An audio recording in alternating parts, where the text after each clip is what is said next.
Hello,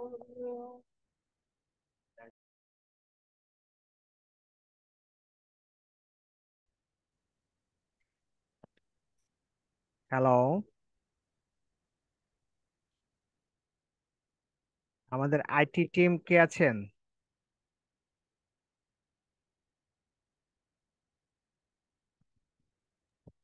আসসালামু আলাইকুম sir. হ্যাঁ, কে? স্যার কেমন আছেন বলছিলাম। জামিউল। আচ্ছা, ভেরি গুড। একটু খেয়াল স্যার রাখেন আর আপনাকে হোস্ট কি। করে হ্যাঁ, দিয়েছি স্যার। হ্যাঁ। স্যার আপনাকে হোস্ট করে দিয়েছি অলরেডি। আচ্ছা, ঠিক আছে, তা একটু খেয়াল রাখেন আর কি, আমার ওই যে প্রেজেন্টেশন টাইমলি আপলোড হচ্ছে কিনা এটা একটু খেয়াল রাখেন। ঠিক আর আছে টোটাল স্টুডেন্ট তো 17 না? স্যার, স্টুডেন্ট হচ্ছে জামিউল, 12। 12? জি স্যার, 12 জন। ও, আচ্ছা, ঠিক আছে। ডক্টর কুদ্দুস কেমন আছেন? আলহামদুলিল্লাহ স্যার, ভালো আছি স্যার। আপনি কোথায় আছেন এখন? আমি স্যার এই চেম্বার থেকে বাসায় আসতেছি, বাসায় ঢুকতেছি স্যার এখন। ও না, কোথায় চেম্বার করতেছেন, কোথায়? ও আমার চেম্বার স্যার দিনাজপুরে। দিনাজপুরে স্যার একটা দিনাজপুরে? উপজেলা স্যার, বীরগঞ্জ উপজেলা। দিনাজপুর শহরে একটা আর বীরগঞ্জে একটা? জি স্যার, জি স্যার। ও, বীরগঞ্জে তো নাজমুল, ডক্টর হ্যাঁ নাজমুল জি আছে না? স্যার, জি স্যার। হিরো। নাজমুল ভাই, নাজমুল ভাই তো প্রতিদিন বসে স্যার। উনি প্রতিদিন বীরগঞ্জে। বসে, আমার সালাম দিয়েন। জি স্যার, জি স্যার। ও ও হলো আমার ক্লাসমেট। ও আচ্ছা আচ্ছা, ঠিক আছে স্যার, দেখা হলে সালাম তো দেবো। তো বীরগঞ্জে কাটে দিল সারাটা জীবন। জি স্যার, জি স্যার, মানে ছাড়ে তো পরিবার, মানে অস্ট্রেলিয়া গেছে মনে হয়, তারপরে আর যায় না। এখানে প্র্যাকটিস তো মোটামুটি ভালো প্র্যাকটিস। হ্যাঁ, না, ও অস্ট্রেলিয়া গেছিল, গিয়া ঘুরে চলে আসছে। জি তো স্যার, বাচ্চারা তো অস্ট্রেলিয়া। জি স্যার। তো আপনার তাহলে কি আপনি মেইনলি জিপি করতেছেন না, জি না স্যার, কোনো আমি কিছুতে জবে আছেন? না স্যার, আমি জিপি করি। আর আমি স্যার আসলে বেসিক সাবজেক্টে তো স্যার আমি হচ্ছে ফিজিওলজির অ্যাসিস্ট্যান্ট প্রফেসর স্যার। আগের ও, থেকে জিপি কোথায় করি। এখানে? আর আমি স্যার এই যে দিনাজপুর মেডিকেল কলেজ, ও, মাঝখানে স্যার সরকারি কার্ডিওলজিতে এক চাকরি? বছর সরকারি চাকরি স্যার, সরকারি। আমি স্যার কার্ডিওলজিতে আচ্ছা। মানে একটু ট্রেনিং করা ছিল, অনারি ট্রেনিং। ও, এই জন্য আচ্ছা, আচ্ছা। পরে দেখি যে আর কিছু হয় না জিপি করতে করতে। পরে অ্যাসিস্ট্যান্ট প্রফেসর অনেক কিছু ভুলে গেছি, এই জন্য স্যার এই কোর্সটা করতেছি যাতে আরেকটু রিভিশন হয় ভালো। হ্যাঁ, না, খুবই ভালো হয়েছে, খুবই ভালো হয়েছে। আপনারা এটাই। আপনারা অবশ্য নিয়ে আসছেন, আপনারা অবশ্য নিয়ে পড়াশোনা করবেন, কাজে লাগাবেন। সেটাই আমাদের আমাদের জন্য, মানে আমাদের আমাদের উৎসাহ পাওয়ার একটা জায়গা আর কি। জি স্যার, জি স্যার। মানে আমি আমরা স্যার আমরা মেনলি চেষ্টা 2 বছর করছি ওই যে একটা। ফিজিওলজি, 2 বছর ফিজিওলজি ছিলাম তো স্যার, তখন অনেক কিছু আসলে হ্যাঁ, ভুলে গেছি। এখন রাইট, প্র্যাকটিসে আর কি একটু রিভাইজ দিচ্ছি আর একটু ভালো করে। রাইট, না, ঠিক, ইনশাআল্লাহ। তাছাড়া আছেন কিছুক্ষণ অনেক কিছু কথা, ভিডিও কনফারেন্স। কে আসছে? শুভশ্রী, কেমন আছেন? আসসালামু আলাইকুম স্যার, এই তো ভালো আছি। আপনি ভালো আছেন? আলহামদুলিল্লাহ। কোথায় আছেন আপনি? স্যার আমি আজকে ডিউটিতেই আছি। আমি তো কেপিজে স্পেশালাইজড হসপিটালে আছি গাজীপুরে। গাজীপুরের? এটা হচ্ছে স্যার কাশিমপুর, তেতুইবাড়ি। আগে শেখ ফজিলাতুন্নেসা মুজিব মেমোরিয়াল ছিল, এখন জাস্ট কেপিজে স্পেশালাইজড হসপিটাল। কি নাম, কেপি? কেপিজে স্পেশালাইজড হসপিটাল, আগে হচ্ছে শেখ ও, KP, Fazilatunnesa Mujib KP. Memorial ছিল। জি স্যার। আচ্ছা, আচ্ছা, আচ্ছা, বুঝতে পারছি। তো আপনি কি এখানে এমও হিসেবে আছেন? জি স্যার, আমি সার্জারিতে আছি। সার্জারি হিসেবে আছেন না? জি স্যার। আর জিপি কি করছেন? না স্যার, প্ল্যান আছে সামনে করার, এই কারণে কোর্সটা করা মেইনলি। Very good, welcome. জি স্যার। আমি সাইফুলকে দেখছি। ডক্টর সাইফুল কেমন আছেন?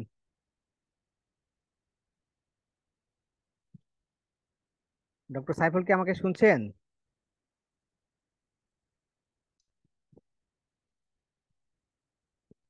সালাম আলাইকুম স্যার। জি, কেমন আছেন? জি স্যার, ভালো। আপনি ভালো আছেন? আলহামদুলিল্লাহ। তো আপনি কোথায় আছেন যেন? আমি স্যার সেন্ট্রাল ইন্টারন্যাশনাল মেডিকেল কলেজে, স্যার এই যে শ্যামলী রিং রোডে স্যার, ওখানে আছি স্যার। ওই শ্যামলীতে? জি স্যার। ও, এইটাতে তো আমাদের ডক্টর উসমানও আছে। হ্যাঁ হ্যাঁ স্যার, ওখানেই স্যার। আমি emergency incharge. Very good, very good. আচ্ছা, আমার ইয়েটা আপলোড করতে হলে শেয়ারে যেতে হবে না? Share, white option, share screen.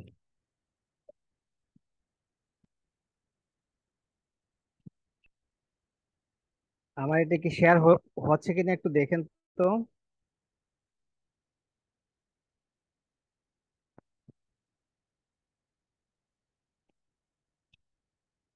জি, শেয়ার হচ্ছে স্যার। আপ- দেখা যাচ্ছে না? জি স্যার, দেখা যাচ্ছে।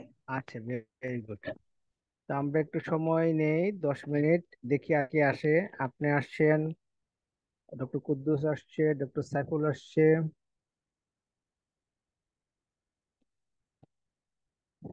তাহলে সাইফুলের কি প্র্যাকটিস আছে, করছেন জিপি? জি স্যার। জিপি করছেন কিনা? হ্যাঁ, জিপি স্যার করতেছি এক জায়গায়, কিন্তু খুব একটা ভালো হচ্ছে না স্যার। কোথায় এমনি যাচ্ছেন? এই শ্যামলীতেই, কাছেই, আমার হাসপাতালের আশেপাশেই স্যার। জিপিতে ধৈর্য ধরতে হয়। হ্যাঁ স্যার, হ্যাঁ তা কিন্তু হয়েছে স্যার, দোকানদার তো স্যার কুয়াক এলএমএফ করা মুশকিল ওখানেই স্যার। হ্যাঁ, জিপিতে একটু ধৈর্য ধরতে হয়। জি স্যার। এটা, এই ধৈর্যটা একটু রাখতে হবে, আর কনফিডেন্সটা বাড়ানো। হ্যাঁ হ্যাঁ স্যার। আপনার নিজের কনফিডেন্স এবং পেশেন্টের কনফিডেন্স, জি স্যার। এই দুইটাই দুইটাই সমভাবে দরকার। নিজের কনফিডেন্সের জন্য তো আপনার কোর্স করতেছেন, নিজে একটু জি স্যার। পড়াশোনা করবেন, এখন তো পড়াশোনা করার অনেক সুযোগ। জি। আর এই কোর্সের যদি মূল ইয়াটা নিতে পারেন, আমরা তো আর সবকিছু শিখাই দিতে পারবো না, আমরা আপনাদেরকে না একটা না স্যার, জি। রাস্তা দেখাই দেবো। রাস্তা দেখাই দেবো যেখানে আপনারা গ্রসলি প্রবলেম ফেস করবেন, সেগুলো আমরা বলে দিব। এখন আপনারা আপনাদের ক্যাপাসিটিতে আপনাদের মতো করে আপনারা সাজাবেন। এবং জিপি যারা করবে, জিপির জন্য অনেক ভালো সময় আসতেছে সামনে। এটা একটা এটা একটা ভালো জিনিস। আপনারা যারা আগে থেকে এটার পিছনে আসছেন, এখানে কাজ করা শুরু করছেন, আপনারা আসলে পায়োনিয়ার হবেন এই সব কিছুতে। এখন যে একটা বোর্ড করা হয়েছে মেডিকেল রিফর্মের জন্য, সার্ভিস রিফর্মের জন্য, এখানে যারা আছে ম্যাক্সিমামই জিপির প্রতি তাদের খুব মানে ভালো ইয়ে আছে, আহ দৃষ্টিভঙ্গি আছে। সেই হিসাবে আমরা আশা করি যে জিপি কে একটা জায়গাতে রাখা তারা আহ, পুরো হেলথ কেয়ার ডেলিভারিটা সাজাবে, যেটা সারা বিশ্বে যেরকম আছে, সারা বিশ্বে যেরকম ডেভেলপ ওয়ার্ল্ডের মধ্যে আছে সেভাবে সাজাবে। এটা আমরা আশা করি আর কি, দেখা যাক কতটুকু আসে আমাদের জন্য।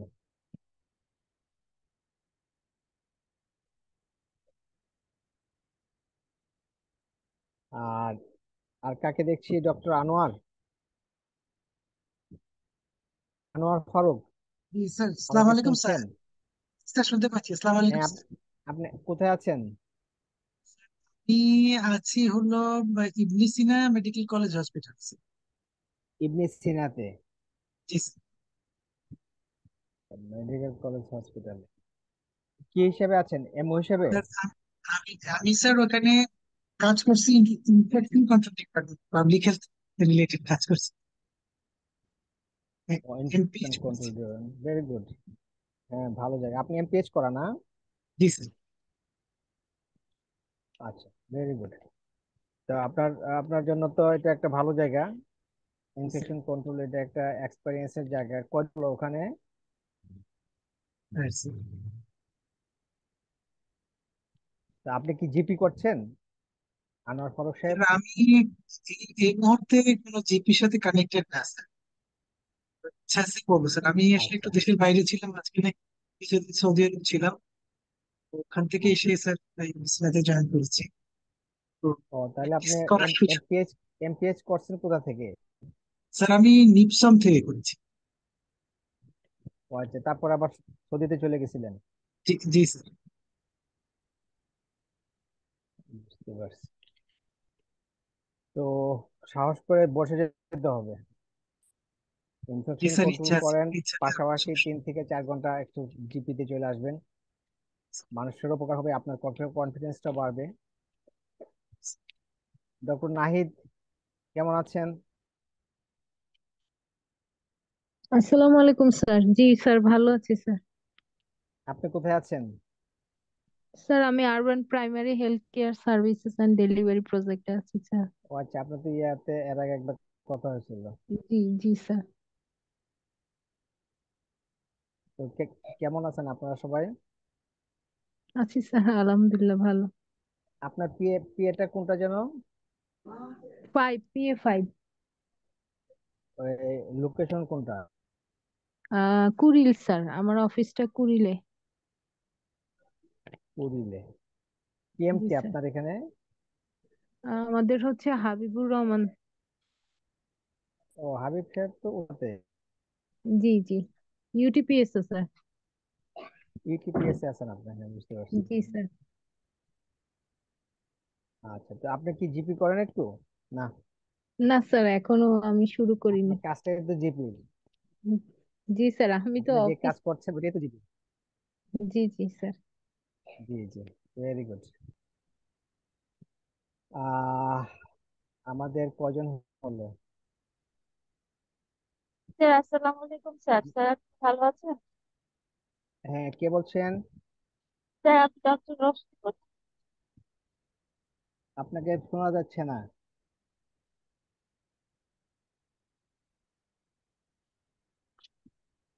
কানেকশন ডিস্টার্ব হচ্ছে?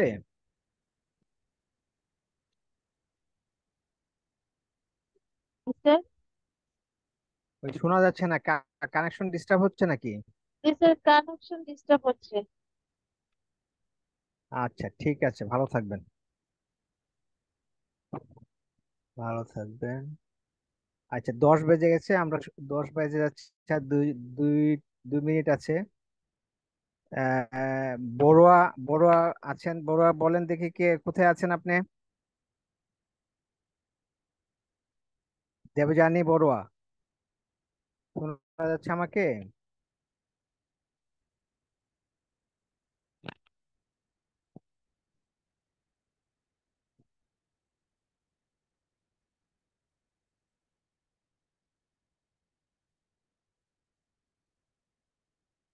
ওকে, তাহলে আমরা ক্লাসে যাই।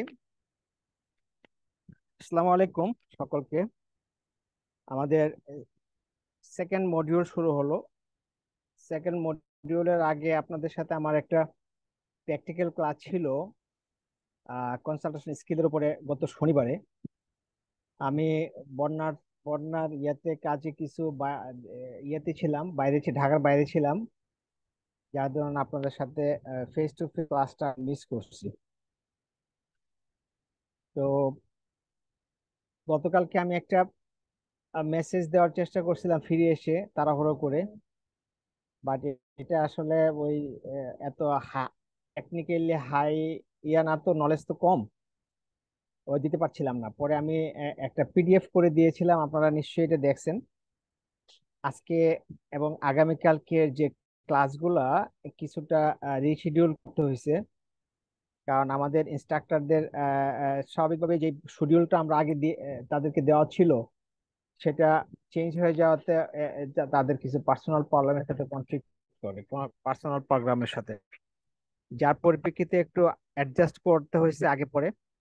এবং আমার মনে হয় প্রত্যেকটা উইকেন্ডেই কিছুটা চেঞ্জ করতে হতে পারে, বাট আমি চেষ্টা করব ক্লাস যেগুলো শিডিউল করা আছে সবগুলো যাতে কমপ্লিট হয়, সেটা আমি চেষ্টা করব।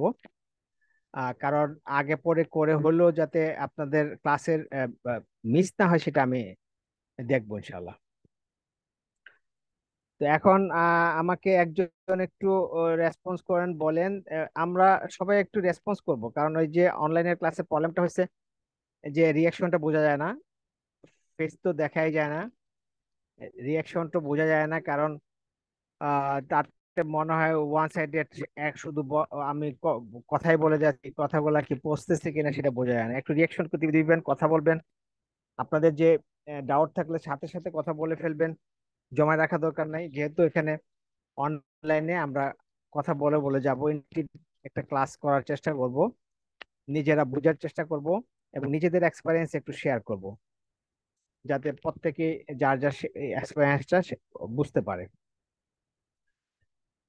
আমাকে একজন বলেন, ফার্স্ট মডিউল আপনারা কমপ্লিট করলেন, আপনাদের এক্সপিরিয়েন্স একজন শুধু বলেন 1 মিনিটে।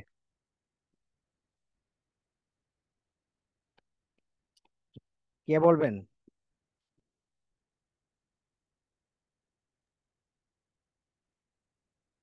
হ্যালো?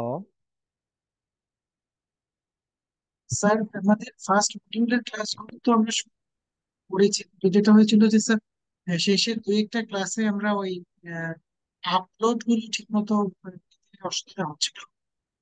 পরে স্যার এগুলো মোটামুটি সবগুলোই একটা ওই যে ইয়ে দিয়ে দিল, যে লিঙ্ক দিয়ে দিল, সেখান থেকে আমরা পেয়েছি স্যার। আশা করতেছি আ- যে লেকচার গুলো পেয়েছি, প্লাস রিভিউ করতে হবে আর কি। মানে যখন লেকচার গুলো শুনেছি, যতটুকু বুঝেছি, আর আবার রিভিউ করে নিতে হবে আমার পার্সোনাল এক্সপিরিয়েন্স। হ্যাঁ, বুঝতে পারছি। আপনাদের এই প্রবলেম গুলা আমাদের একটা গ্রুপ যেটা আছে এখানে আপলোড করে দিবেন। আহ ওরা, আমাদের যে আইটি টিম আছে, তারা এটা দেখবে এবং সেভাবে আপনাদেরকে সহযোগিতা করার চেষ্টা করবে। আমি আমি এই পুরা পুরা মডিউল 2-তে আমি কোঅর্ডিনেটর হিসেবে থাকবো আপনাদের সাথে। আমার ইমেলটা আমি আবার শেয়ার করবো, কারণ আমার ইমেলটা একটু ইয়া হয়ে গেছে, আমি দিয়ে ইয়াতে ছিল, এটা চেঞ্জ করতে হয়েছে। আমি এটা আবার আপলোড করে দিব। যদি সরাসরি কেউ কোনো কিছু প্রবলেম নিয়ে আমার সাথে কথা বলতে চান, ইউর মোস্ট ওয়েলকাম। তাহলে আমরা আজকে যাচ্ছি হলো obesity and unintentional weight loss নিয়ে কথা বলবো। খুব কমন একটা জিনিস হলো ওবেসিটি, আর খুবই জিপিদের জন্য খুবই একটু সিরিয়াস একটা প্রবলেম। যদি এটাকে অ্যাড্রেস করতে না পারে, তাহলে পেশেন্টের জন্য অনেক বড় ক্ষতি হতে পারে। এটা হলো আনইনটেনশনাল ওয়েট লস, দুটোই ইম্পর্টেন্ট। সো আমি একটা কেস এখানে নিয়ে আসছি। জিপিতে প্রায় আমরা যেটা পাই, যে এখানে একটা কেস আসছে, যে 48 ইয়ার্স এর একটা লেডি আপনার চেম্বারে আসছে। তার বয়স ছিল 48, বিএমআই ছিল 30.2, এবং ওয়েস্ট হিপ রেশিওটাও একটু বেশি ছিল। সে আসছে আপনার কাছে নট অনলি শুধু যে ওয়েটের কোনো কনসার্ন নিয়ে আসে নাই, তার লুকিং জন্য হচ্ছে, দেখতে খারাপ মানুষ, বিভিন্ন কথা বলে। সেটা আপনাদের কি আইডিয়া আছে বিএমআই কত হলে, এই যে 30 হলো, এটা কোন ক্যাটাগরিতে যাবে? এটা স্যার ওবেসিটি বলবো স্যার। ওবেসিটিতে যাবে, ওবেসিটিতে। অবেসিটিতে যাবে, ভেরি গুড, অবেসিটি ক্যাটাগরি 1। হ্যাঁ, অবেসিটিতে যাবে। তো অবেসিটি নিয়ে আসছে আপনার কাছে। আমরা এরকম কিছু আসলে, উনি কিন্তু এমনিতে কোনো মানে মনে করছে যে উনি কোনো ডিজিজ নিয়ে আসে নাই, উনি জাস্ট লোকজন কথা বলে এর জন্য, উনি এটাকে দেখতে খারাপ এই জন্য আপনার কাছে আসছে। তা আপনি কি করতে হবে এই এই এই এই ক্ষেত্রে, আপনার কি করা উচিত? আমরা কিভাবে প্রসিড করতে পারি বলেন তো একজন। স্যার, ওনার ফুড হ্যাবিট নিয়ে একটু কথা বলতে হবে। প্রথমে আমাদের জানতে হবে যে উনি খাবার, কি ধরনের খাবার খাচ্ছেন। তারপরে ওনার ফিজিক্যাল অ্যাক্টিভিটি উনি ঠিক মতো করেন কিনা। তারপরে ওইগুলা বিষয়ে আলাপ আলোচনা করে, তারপরে ওনার বিএমআই বের করে, তারপরে আমরা হচ্ছে ওনার ফিজিক্যাল অ্যাক্টিভিটি বা ফুড হ্যাবিট গুলো একটু চেঞ্জ করে দিয়ে কাউন্সিলিং করে ওনাকে আমরা বুঝাতে পারি আর কি। তারপর স্যার হরমোন টেস্টটাও তো আমরা দিতে পারি, হরমোনাল প্রবলেম থাকলে। আচ্ছা, মানে আপনি নিয়ে আসছেন, বাট ওই সিস্টেমেটিক্যালি একটু ইয়ে করতে হবে, গুছায় নিতে হবে আর কি। আসলে ওরা যখন আসবে, ওরা একটা এইটা তো হলো যে সে এমনিতেই আসছে কথা বলার জন্য। অনেকে আসবে যে তার অনেক বেশি ওভারওয়েট, সেটা ইয়ে করবে। ওভারওয়েটের সাথে অনেকের কিছু সিমটম নিয়েও আসবে, ডিজিজ রিলেটেড সিমটম নিয়ে আসবে। তো সেখানে কি তাদেরকে যেভাবে অ্যাসেস করতে হবে, সেটা আমি সিস্টেমেটিক্যালি একটু আপনাদেরকে বলবো। এর সাথে তার রিস্ক ফ্যাক্টর আছে কিনা এটা খুঁজে বের করতে হবে। তাকে বোঝাতে হলে প্রেজেন্ট করতে হবে ওয়েট, ওভারওয়েটের কেমনে ওভারওয়েটটা হচ্ছে, এটা জন্য তার কি ইয়ে হবে, প্রবলেম হতে পারে। এই প্রবলেম গুলো বলার জন্য আমাকে একটু ডিটেলসটা জানতে হবে, তারা কাউন্সিলিং করার জন্য। কাউন্সিলিং যেটা খুব ইম্পর্টেন্ট আপনার ওভারওয়েট, বিশেষ করে ওবেসিটিকে কন্ট্রোল করার জন্য। এইটার জন্য তার সাথে শেয়ার করতে হবে, নলেজ শেয়ার করতে হবে। মানে এটাকে কি বলে, এটাকে বলা হলো ইনফর্মড ডিসিশন। তার সাথে আপনার যে নলেজ আছে সেই নলেজ দিয়ে তার সাথে কথা বলবেন, তাকে তার যে রিস্ক ফ্যাক্টর আছে কিনা সেটা বোঝার চেষ্টা করবেন। তার জন্য কিভাবে আপনি প্ল্যান করছেন ট্রিটমেন্টটা তার সাথে শেয়ার করবেন, এবং সেভাবে আপনি আগায় যাবেন। পেশেন্টকে পার্টিসিপেটরি একটা কন্ডিশনে নিয়ে যেতে হবে, যাতে সে এটা বুঝে এবং সে সেই অনুযায়ী কাজ করে। এই সে সে আপনাকে খুব প্রেস করছিল যে একটা মানে পিল, মানে আপনাকে কিছু একটা ওষুধপত্র দেন যাতে আমি খেলে খেয়ে আমি মানে ইয়ে হয়ে যাব, থিন হয়ে যাব। তো সেটাও আপনাকে অ্যাড্রেস করতে হবে। এরকম কোন আছে কিনা, এরকম কোন পিল হলে আপনার কিভাবে সে এটা থেকে প্রবলেম হতে পারে, সাইড এফেক্টস গুলা, এগুলো আপনাকে কাউন্সিলিং এর মধ্যে ইনক্লুড করতে হবে। এবং সবচেয়ে বড় কথা হলো তাকে প্রেস করতে হবে যে আপনি আসলে এই ওভারওয়েট থেকে যে বেরিয়ে আসতে চাচ্ছেন, সেটা অ্যাপ্রিসিয়েট করতে হবে। তো এটা সিম্পল একটা, যেটা হলো যে তার আসলে কোন ডিজিজ রিলেটেড যদি না থাকে, এবং ডিজিজ সে আছে কি না বোঝার জন্য যে সব কাজ করতে হবে, সেটা নিয়ে একটু আমরা একটু ডিটেলস ডিসকাশন করবো একটু এখন। নাওয়াডেজ এটাকে বলা হচ্ছে গ্লোবাল এপিডেমিক, পুরোপুরি একটা গ্লোবাল এপিডেমিক। আমরা এটাকে ডিফাইন করতে গেলে আমরা বলতে পারি যে increase in the body weight, কি কি কারণে আমরা বডি ওয়েটটা বাড়ছে, এক্সেস বডি ফ্যাটের জন্য। এই এক্সেস বডি ফ্যাটটা অ্যাকুমুলেট হয় বডিতে, যার আলটিমেট ইফেক্ট হলো হেলথের ইফেক্ট হয়, লাইফ এক্সপেক্টেন্সি কমে যায়, এবং নানান রকমের প্রবলেম, হেলথ হেলথ ডিজিজ, এগুলাকে অ্যাগ্রেভেট করে। কেন এত বেশি এপিডেমিক বলা হচ্ছে, গ্লোবাল এপিডেমিক বলা হচ্ছে? এখন প্রতি 5টা চিলড্রেন এর অ্যাডোলেসেন্সের মধ্যে একজন ওভারওয়েট অথবা অবেজ। ওভারওয়েট এবং অবেজটা কিভাবে হয় এটা আমি একটু পরে বলছি। আর 85 থেকে 95 এর মধ্যে বলা হচ্ছিল যে 7 থেকে 15 বছরের যারা আছে তাদের ওবেসিটি বা ওয়েটটা ডাবল হয়ে গেছে। আর যারা 85-এ ছিল, যে যে সংখ্যাটা তার ডাবল হয়ে গেছে 95-এ। তার তা দাঁড়াচ্ছে যে কত দ্রুত এটা বাড়ছে। এপিডেমিক হওয়ার যে কারণগুলা, এটা হলো যে খুব দ্রুত এটা বাড়ছে। and 80% of obese adolescents will become obese in the adult।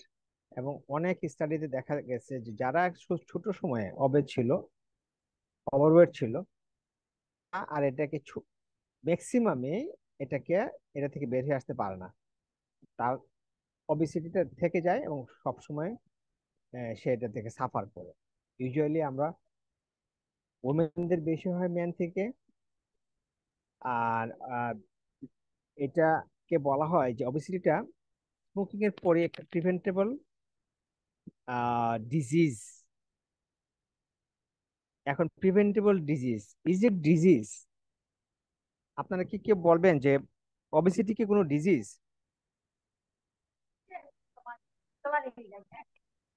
তা- তা- obesity obesity itself a disease। Disease. যদিও এটা আমাদের আমাদের সোসাইটিতে অনেক রকম স্টিগমা আছে, অনেক রকম বায়াসনেস আছে ওবেসিটি নিয়ে। কারণ বডি শেপিং একটা কথা আছে, আপনারা জানেন আমাদের সোসাইটিতে এটা অত্যন্ত প্রকটভাবে আছে। কেউ অবেজ হলে ক্লাসে ইনসাল্টেড হয়, ফ্রেন্ডসরা নানান রকমের ইনসাল্ট করে, সে সাইকোলজিক্যালি ডিপ্রেস থাকে, নিজেকে নিয়ে খুব হীনমন্যতায় ভোগে। তো এই সবগুলা কাজ করে এই ওবেসিটির সাথে রিলেটেড। এর যে ওবেসিটি কি ইটসেলফ একটা ডিজিজ, সেটা ডিক্লেয়ার করছে কিন্তু ডব্লিউএইচও অনেক আগে, 1948-এ ডিক্লেয়ার করছে যে এটা একটা ডিজিজ। এই ডিজিজ ডিক্লেয়ার করার কারণে, এবং আপনারাও বললেন যে এটা একটা ডিজিজ, এই কারণে ওবেসিটি নিয়ে যা আসবে, যে লেডি আমার কাছে আসছে, সেই লেডিকে কিন্তু অন্য যে কোনো হার্ট ডিজিজ অথবা কিডনি ডিজিজ অথবা স্কিন ডিজিজ নিয়ে যারা আসে, তাদেরকে আমরা যেরকম কম্প্রিহেন্সিভ একটা অ্যাপ্রোচের মাধ্যমে যেভাবে আমরা তাদেরকে অ্যাড্রেস করি, যেভাবে আমরা চিকিৎসা দেওয়ার চেষ্টা করি, এখানে অবেসিটি নিয়ে কেউ আসলেও কিন্তু আমাকে সেইভাবে সেই গুরুত্ব দিয়ে দেখতে হবে। কোনো রকমের এরকম ইঙ্গিত করা যাবে না এটা আপনার দোষ, আপনি বেশি খান, আপনি বেশি খাওয়ার জন্য এরকম হচ্ছে, আপনি তাকে ব্লেমিং ব্লেমিং দেওয়া বা তাকে কোনো কিছু ইয়ে করা যাবে না, বা দোষ দোষ দেওয়া যাবে না। যে অন্য ডিজিজ হলে যেরকম আমরা যেভাবে আমরা বলি, যেভাবে আমরা অ্যাড্রেস করি, যেভাবে আমরা প্রগ্রেস করি ম্যানেজমেন্টের জন্য, আমাদেরকে এখানেও সেভাবেই করতে হবে। উন্নত দেশে বা বিভিন্ন জায়গাতে ওবেসিটি নিয়ে যদি কোনো রকমের কথা বলে ডক্টর পেশেন্টের সাথে, পেশেন্ট কিন্তু এর বিরুদ্ধে সু করতে পারে বা এরকম প্রেস্টিজে চলে যেতে পারে। কারণ বডি শেপিং এর যে কোনো, এটা একটা বডি শেপিং এর একটা ইয়াতে পড়ে। এটা নিয়ে যদি কোনো রকমের বিরূপ মন্তব্য, নেগেটিভ কথা বলে, তাহলে সেটা তার জন্য একটা অফেন্স হিসাবে দেখা হয়। সো একটা ওবেসিটি নিয়ে যে আসবে, সে ডিজার্ভ করে same respect and compassionate health care from you, as well as from the society also. আমরা যদি কজ দেখি, ওবেসিটির কজ ওবেসিটির কজ দেখলে জেনেটিক যে কন্ট্রিবিউশনটা আছে, এটা কিন্তু বেশ ভালো একটা কন্ট্রিবিউশন। মানে যে ফ্যামিলিতে মা বা দাদা নানা যারা যদি অবেস থাকে, সেখানে 40-60% একটা ভালো পার্সেন্টেজ কিন্তু সেখানে অবেস হওয়ার সম্ভাবনা থাকে। যেটাকে কন্ট্রোল করা ভেরি ডিফিকাল্ট, বাট নট একেবারে ইয়ে অসম্ভব কিছু না, করানো যায়, বাট একটু ডিফিকাল্ট ওইটা ইয়ে করা, ওভারকাম করা। কিছু কিছু জেনেটিক মিউটেশন হয় যেখানে ডাইরেক্টলি ওবেসিটির সাথে সম্পর্কযুক্ত আছে। আর হরমোনালের মধ্যে তো অনেকগুলো আছে, থাইরয়েডের ব্যাপার আছে, অ্যাড্রেনাল ইনসাফিসিয়েন্সির ব্যাপার আছে। এই সবগুলো নিয়েও কিন্তু আমাদের ওবেসিটির কন্ডিশন গুলা তৈরি হতে পারে। কিছু মেডিকেশন আছে, বিশেষ করে মেয়েদের জন্য ওরাল পিল যারা খায়, তাদের এখানে ওবেসিটির একটা প্রবণতা অনেক বেশি থাকে। যারা আমার ইনসুলিন নিচ্ছে, তাদের জন্য অবেস হওয়ার সম্ভাবনাটা বেড়ে যায়। তো এরকম কিছু মেডিসিন আছে, যে মেডিসিনের পরিপ্রেক্ষিতেও কিন্তু আপনার অবেসটা হতে পারে। আর নিউট্রিশনের মধ্যে তো অবভিয়াসলি আমরা ইয়া করতে পারি যে কার্বোহাইড্রেট, রিফাইন্ড কার্বোহাইড্রেটের জন্য আমরা ইদানিং যে রিফাইন্ড কার্বোহাইড্রেট খাই, যেটা আমরা আগে খেতাম সেটা না খেয়ে এখন আমাদের ছেলেমেয়েরা যেভাবে রিফাইন্ড কার্বোহাইড্রেটের প্রোডাক্ট গুলা খায়, স্যাচুরেটেড ফ্যাট যেটাকে বলি, সেই স্যাচুরেটেড ফ্যাট সহ রিফাইন্ড কার্বোহাইড্রেট দুটার মধ্যে প্রচুর ক্যালোরি ইনটেক করে আমাদের ফাস্ট ফুড লাভার যারা আছে বিশেষ করে তারা। তো সেখানে ইমব্যালেন্স হয়, নিউট্রিশন ইমব্যালেন্স হয়। এই ব্যালেন্স নিউট্রিশন না হওয়া, মানে অতিরিক্ত ক্যালোরি নেওয়ার জন্য কিন্তু আমাদের অবেসিটি হওয়ার সম্ভাবনা থাকে। এন্ড আরেকটা আছে হলো যে ফ্যামিলিয়াল কালচারাল এনভায়রনমেন্টের জন্য কিছু হয়। কিছু কিছু ফ্যামিলিতে রিচ ফুড খাওয়ার টেন্ডেন্সি অনেক বেশি থাকে। আমাদের বাংলাদেশে এটা খুবই বেশি। আমরা খুব সব অকেশনে আমরা খুব হাই রিচ স্যাচুরেটেড ফ্যাট যুক্ত খাবার বেশি মানে খেয়ে থাকি, এবং এই কালচারের জন্য একটা গ্রুপ অফ পিপলের মধ্যে অবেস হওয়ার সম্ভাবনা বেড়ে যায়। স্লিপ একটা ইম্পর্টেন্ট ফ্যাক্টর, প্রপার স্লিপ না হলেও কিন্তু মানুষ অবেস হতে পারে। মেন্টাল স্টেট গুলো ইম্পর্টেন্ট ফ্যাক্টর, মেন্টাল স্টেটটাও এখানে একটা ফ্যাক্টর হিসেবে কাজ করে। ডিপ্রেশনে বা স্ট্রেস অ্যাংজাইটিতে অনেক সময় দুইটাই হয়, পেশেন্ট ওয়েট না কমতেও পারে, আবার কোনো কোনো ক্ষেত্রে বাড়তে পারে, দুদিকেই কাজ করে। তো এই আমাদের মোটামুটি যে আমরা কোন দিকে আমরা ইয়ে করব, অ্যাড্রেস করব বিফোর ইনভেস্টিগেশন, এবং তার কি কি এক্সামিনেশন আমাদের করতে হবে। ফিজিক্যাল এক্সামিনেশন করতে করতে হলেও আমাকে কস্টটা মাথায় রাখতে হবে, ইনভেস্টিগেশন করতে গেলে আমাকে মাথায় রাখতে হবে। ইনভেস্টিগেশন করার আগে আমাকে ফিজিক্যাল এক্সামিনেশন যেটা করব আমরা, BMI, waist hip ratio, skin fold thickness, ultrasound, এইগুলোর মাধ্যমে আমরা গ্রসলি ফিজিক্যাল এক্সামিনেশন করে কিন্তু আমরা অবেস পেশেন্টদেরকে বের করতে পারি। বিএমআইটা তো বিএমআইটা একটা ইন্ডিকেটর, যদিও এটা কিছুটা ফেলাসি আছে, ওগুলো অ্যাডজাস্ট করা যায়। ওয়েট হিপ রেশিও একটা factor, skin fold thickness slide পার্সনের মাধ্যমে করা হয়, ওইটা মেইনলি স্টাডিতে সার্ভেতে ইউজ করা হয়, আমাদের চেম্বারে এটা আমরা ইউজ করি না। আর আল্ট্রাসাউন্ডটা তো আমরা দেখি ফ্যাট অ্যাকোমোডেশন কোথায় কোথায় হচ্ছে, স্পেশালি লিভারের ফ্যাট গুলো তো আমরা আল্ট্রাসাউন্ডে বেশ ভালোভাবে জানতে পারি, দেখতে পারি তাদের গ্রেডিংটা কি হচ্ছে সেটা। সো বডি মাস ইনডেক্স আপনারা জানেন, বা এটা কিভাবে হয় এটা নিয়ে ডিটেলস বলবো না, বাট এটা কিছু মিসলিডিং ইয়ে আছে যে ভেরি মাস্কুলার পার্সন হলে এটা একটু হাই বিএমআই হয়, আর ওমেন যেহেতু গ্রেটার ফ্যাট মাস আছে তার জন্য একটু হচ্ছে মানে ইয়ে আসতে পারে, বেশি আসতে পারে।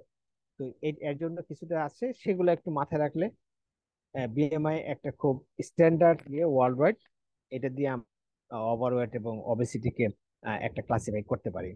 সেই ক্লাসিফিকেশনের মধ্যে দেখেন 18.5 থেকে 24.9 পর্যন্ত আমরা এটাকে নর্মাল ওয়েট হিসেবে ধরে নিতে পারি। 18.5 এর নিচে আসলে আন্ডারওয়েট, এবং 24.9 এর বেশি মানে 25 থেকে 29, 29.9 পর্যন্ত আমরা ওভারওয়েট বলবো, ওভারওয়েট। এন্ড ওবেসিটি, ওবেস যেটা ওবেসের গ্রেড 1, গ্রেড 2, গ্রেড 3, এটা আমরা আমরা বাকি ইয়ের মধ্যে বলবো। মরবিড ওবেসটা হচ্ছে মোর দেন 40। তো এই ওবেসিটিটা আমরা বিএমআই এর মাধ্যমে একটা গ্রসলি গ্রসলি একটা গ্রুপ অফ পিপলকে, এর মধ্যে children, children below 12 years, big muscular body যাদের আছে তাদের একটু ইয়ে বের করতে হবে, আর বাকিদের জন্য আমরা এখানে বিএমআইটা ইউজ করে একটা গ্রস ক্লাসিফিকেশন করতে পারবো তাদেরকে বোঝানোর জন্য। এন্ড অবভিয়াসলির মধ্যে এটা খুব কমন একটা টার্ম আছে, অ্যাপল অ্যান্ড্রয়েড এবং পিয়ার্স গাইনিকয়েড। অ্যাপল অ্যাপল শেপ যেটা যেটা হলো যে মিড সেন্ট্রাল অবিসিটি যেটাকে বলে অ্যাবডোমিনাল অবিসিটি, এটা খুব ইম্পর্টেন্ট জানা, কারণ এই এই সেন্ট্রাল অবিসিটি কিন্তু related with the heart disease and other diseases. And pear শেপটা হলো যে ফ্যাটটা যখন বাটকে বা ইয়াতে হয়। এটা একটা ছবি আছে, এটা মনে হয় একটু পরে চলে গেছে। ওয়েস্ট হিপ রেশিও মেনদের জন্য যেটা 0.9, ওমেনদের জন্য 0.85। এটা যদি আপনি সরাসরি মাপতে চান তাহলে এটা সেন্টিমিটার দিয়ে 102 and 88 সেন্টিমিটার। এটা আপনার এই ওয়েস্ট হিপ রেশিও দিয়েও আপনার ইয়াকে শেপটা আপনি বের করতে, এবং একটা গ্লস একটা ক্লাসিফিকেশনের জন্য শেপের যে অ্যান্ড্রয়েড এন্ড গাইনোকয়েড আছে, এটা হলো এটা অ্যাপল, একটা হলো apple first one, second one is the gynecoid pear shape. Skin fold এটা মেইনলি ইউজ করা হয় আপনার সার্ভেতে, স্টাডিতে, এটা ডিটেলস আমরা যাচ্ছি না। তো ফিজিক্যাল এক্সামিনেশন করতে গেলে আমরা যদি অবেসিটি বের করতে চাই, ওয়েট হাইট নিয়ে আমরা একটা গ্রসলি ক্লাসিফাই করতে পারবো পেশেন্টদেরকে। সাথে যদি আপনি ওয়েস্ট হিপ রেশিওটা আমরা নেই, তাহলে আমরা তাদেরকে একটা গ্লস ফ্যাক্টরি মধ্যে নিয়ে আসতে পারবো যে সে অবেজ, আন্ডারওয়েট অথবা ওভারওয়েট কিনা, অথবা সে ওবেসিটি কোন ক্যাটাগরিতে আছে সেটা। আপনার মেডিকেল প্ল্যান, ইনভেস্টিগেশন এবং কাউন্সিলিং প্রত্যেকটা জায়গাতে আপনাকে এটা হেল্প করবে। এখন কিছু comorbidity related with the obesity, specially the diabetes. বলা হয় ডায়াবেটিকদের 85% অবেস থাকে ইউজুয়ালি, এবং এখানে কি হয়, এখানে ইনসুলিন রেজিস্ট্যান্স ডেভেলপ করে, যার পরিপ্রেক্ষিতে ডায়াবেটিসটা অ্যাগ্রেভেট করে, বা ডায়াবেটিসটা আরো তাড়াতাড়ি আসে ইয়ের জন্য, অবেসিটির সাথে। এবং এটা অনেক বেশি বেড়ে যায় যদি বিএমআই যদি বাড়তে থাকে।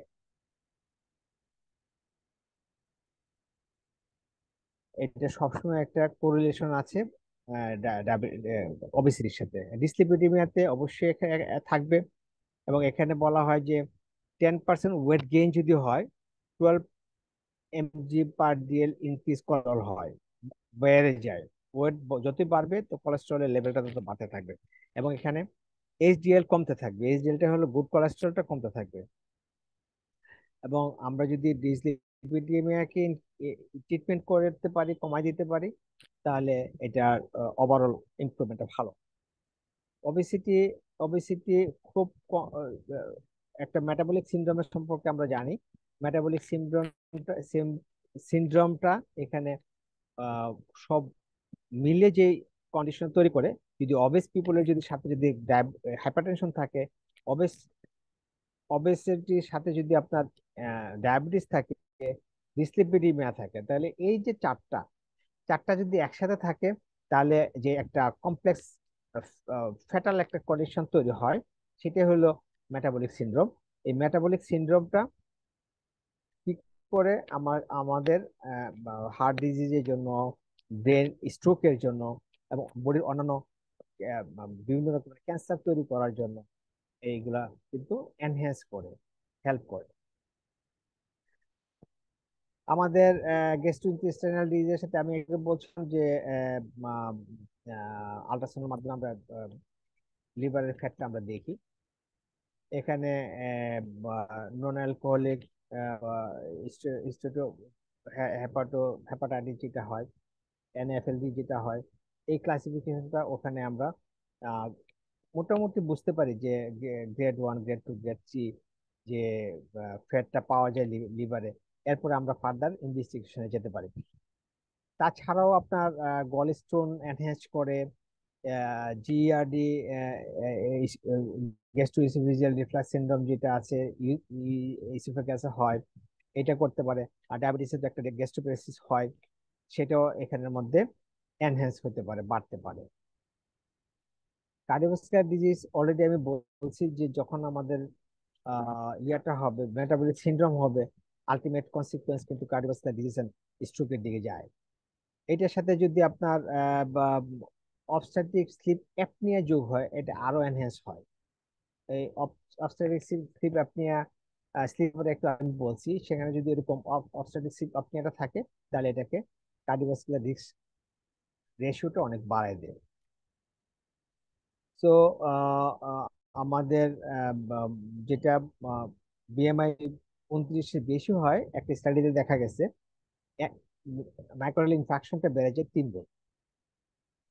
এবং আমাদের obesity is responsible for 17% of the all CBD, সেরিব্রোভাস্কুলার ডিজিজের জন্য আমাদের এটা বেড়ে যায়। তাহলে আমাদের সেরিব্রোভাস্কুলার ডিজিজ, কার্ডিওভাস্কুলার ডিজিজ, এই সবগুলোতে কিন্তু আমাদের এই obesity কোমরবিডিটি লিঙ্কড আপ। এবং এখানে একটা ভালো একটা পার্সেন্টেজ আপনার ক্যান্সার ওবেসিটির সাথে related. 14% of cancers death in men and 20% in women is related with the obesity. একটু বেশ ভালো পার্সেন্টেজ কিন্তু।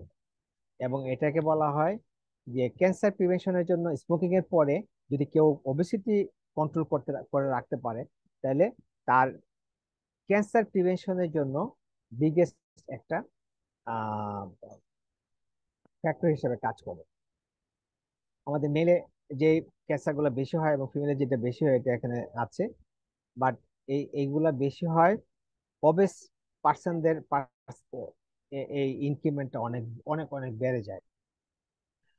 আর একটা জিনিস খুবই হয়, যেটা হলো যে আমাদের অবেস পেশেন্টরা যারা আমাদের কাছে আসে, তারা প্রথম যে অর্থোপেডিক কমপ্লেনটা নিয়ে আসে এটা হলো অস্টিওআর্থ্রাইটিস নি।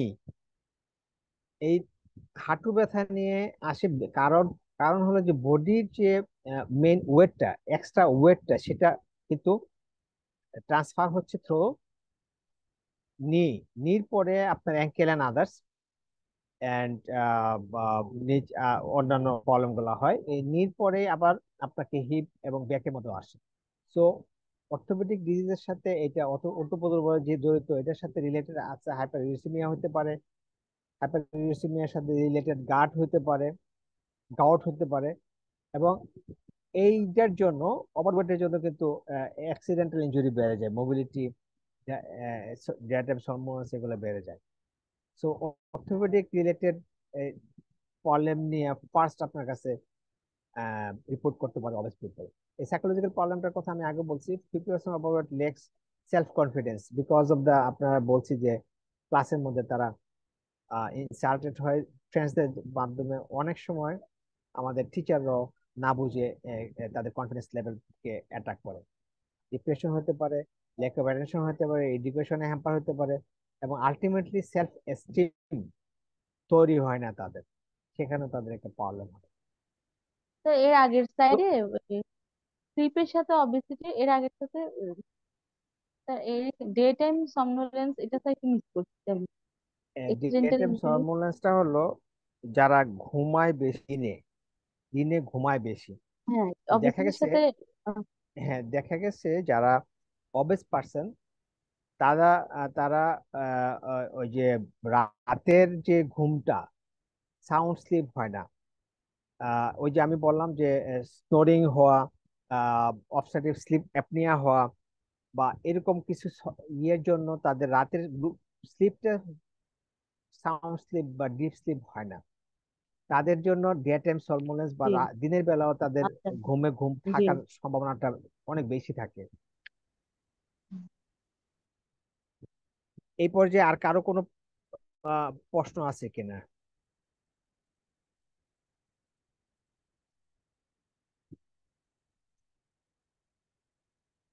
কথা বলেন কেউ। নাই স্যার, আমার তো নাই। আচ্ছা ঠিক আছে, আপনারা কথা বলার সময় একটু নামটা বলেন। আমার এখানে ওই স্লাইডে আসলে নাম টাম থাকে না, হ্যাঁ নামগুলো চলে স্যার যায়। এটা এটা মনে হয় আমি সেট করতে স্যার পারি। হ্যাঁ বলেন। জি জি। আসসালামু আলাইকুম স্যার, ডাক্তার আব্দুল কুদ্দুস হ্যাঁ, স্যার। হ্যাঁ কুদুস সাহেব স্যার প্লিজ। ওই যে, হ্যাঁ, ওয়েট যদি বাড়ে স্যার, তাহলে ওই যে এইচডিএল হ্যাঁ, এইটা মানে কমে যায় কেন স্যার? মানে এটা কিভাবে মানে আচ্ছা ওয়েট বাড়তেছে, এইচডিএল কোলেস্ট্রলটা মানে কমতেছে, হ্যাঁ, এটা এটা কিভাবে? বুঝতে পারছি। এখন হয়েছে কি যে ওয়েট বাড়তেছে, কোলেস্টেরল লেভেল বাড়ছে, ট্রাইগ্লিসারাইড বাড়ছে, এলডিএল বাড়ছে। এলডিএল, ও, জি ঠিক স্যার। আছে। আচ্ছা, তো রেশিওটা কি? এলডিএল বাড়লে এইচডিএল কি বেশি থাকবে? না স্যার, কমবে স্যার। হ্যাঁ, এলডিএল যত কন্ডিশন আপনার এলডিএল বাড়বে, এলডিএল এবং এইচডিএল এর একটা রেশিও পরস্পর কি কি বলে ইনভার্সলি রিলেটেড। আপনার এলডিএল যখন বাড়বে, এইচডিএল কমবে। এটা হলো ফার্স্ট ইয়াটা আমি বলি, যেটা হলো একটা ফার্স্ট ক্রাইটেরিয়া। কারণ এলডিএল কেন বাড়বে এটা তো আমরা অবভিয়াস, আপনার ওখানের মধ্যে কন্ডিশন। ব্যাড কোলেস্টেরল আসতেছে, কোলেস্ট্রল। কোলেস্টেরল বাড়তেছে, ট্রাইগ্লিসারাইড বাড়তেছে। এটা যে আপনার এন্ডোথেলিয়াল ইনজুরি হচ্ছে, এন্ডোথেলিয়াল ইনজুরিটা তো জানেন আপনার, এটার মধ্যে হয়। এটা আসলে বায়োকেমিক্যাল, আমি আসলে ডিটেলসে যাই নাই। ডিটেলসে না গিয়ে আমি আপনাদেরকে ফোকাস করতে চাচ্ছি যে আপনারা আপনাদের চেম্বারে কিভাবে একটা পেশেন্টকে অ্যাড্রেস করবেন সেটা। তো প্রশ্নটা যেহেতু খুব সুন্দর প্রশ্ন করছেন আপনি, যে এটা পারে পারে আমরা যদি এতটুকু মনে রাখি যে আমরা যেসব কন্ডিশনে এলডিএল এলডি এবং বাড়ে। ট্রাইগ্লিসারাইড এবং কোলেস্ট্রল বাড়বে, সেসব জায়গাতে এইচডিএলটা কমে যাবে। এটা হলো একটা কন্ডিশন। আর সেকেন্ড হলো ওই ওবেজ যত হবে সে তত অলস হবে, যত অবেজ হবে তত অলস হবে। Physical inactivity always reduces the HDL. এবং ফিজিক্যাল অ্যাক্টিভিটি যে আমরা বলি, আপনারা ফিজিক্যাল অ্যাক্টিভিটি করেন, আপনি এক্সারসাইজ করেন, আপনারা অ্যাক্টিভ হন, এটা এইচডিএল বাড়ানোর মূল ওষুধ কিন্তু আপনার ফিজিক্যাল অ্যাক্টিভিটি। আমরা অন্যান্য জি স্যার। জিনিসগুলো তো আমরা করবোই, অন্য জিনিসগুলো আপনার এলডিএল কমাইলে এইচডিএলটা বাড়বে। বাট আপনি প্রপারলি ন্যাচারাল ওয়েতে যদি বাড়াতে চান, তাহলে কিন্তু আপনার ফিজিক্যাল অ্যাক্টিভিটি বাড়াতে হবে। ফিজিক্যাল অ্যাক্টিভিটি বাড়ানো মানে আপনার ক্যালোরি বার্ন বেশি হবে, আপনার ওয়েট কমবে এবং এইচডিএল বাড়বে। তো এর জন্য আমরা অ্যাডভাইজের মধ্যে আমরা এগুলা একটু অ্যাড বলি, এবং আমরা তাদেরকে যদি আমরা এগুলো একটু ডিটেলস একটু বলে দিই, তাহলে তারা কিন্তু আপনার উপদেশটা খুব ভালোভাবে নিবে, অনেক ভালো কনভিন্সড হবে। জি, আর কারো থ্যাংক কোনো ইউ কিছু স্যার। আছে কিনা? জি, thank you doctor Kuddus, thank you, good question. হ্যাঁ, আর কেউ আছে?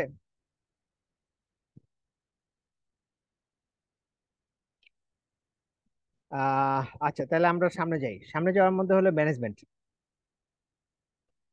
ম্যানেজমেন্টে ম্যানেজমেন্টে মেনলি টার্গেট কি? আমরা টার্গেটটা হলো যে আমরা নর্মাল ওয়েট নেব, বাট নর্মাল ওয়েটে যারা অবেজে যায়, ওভারওয়েট করে অবেজে যায়, ভেরি ডিফিকাল্ট আমাদের চেম্বারে তাদেরকে কমানো। কারণ আমরা কাউন্সিলিংটা আমরা যতই করি, ওই ওই যে তার লাইফস্টাইল চেঞ্জ করা, তার সাইকো চেঞ্জ করা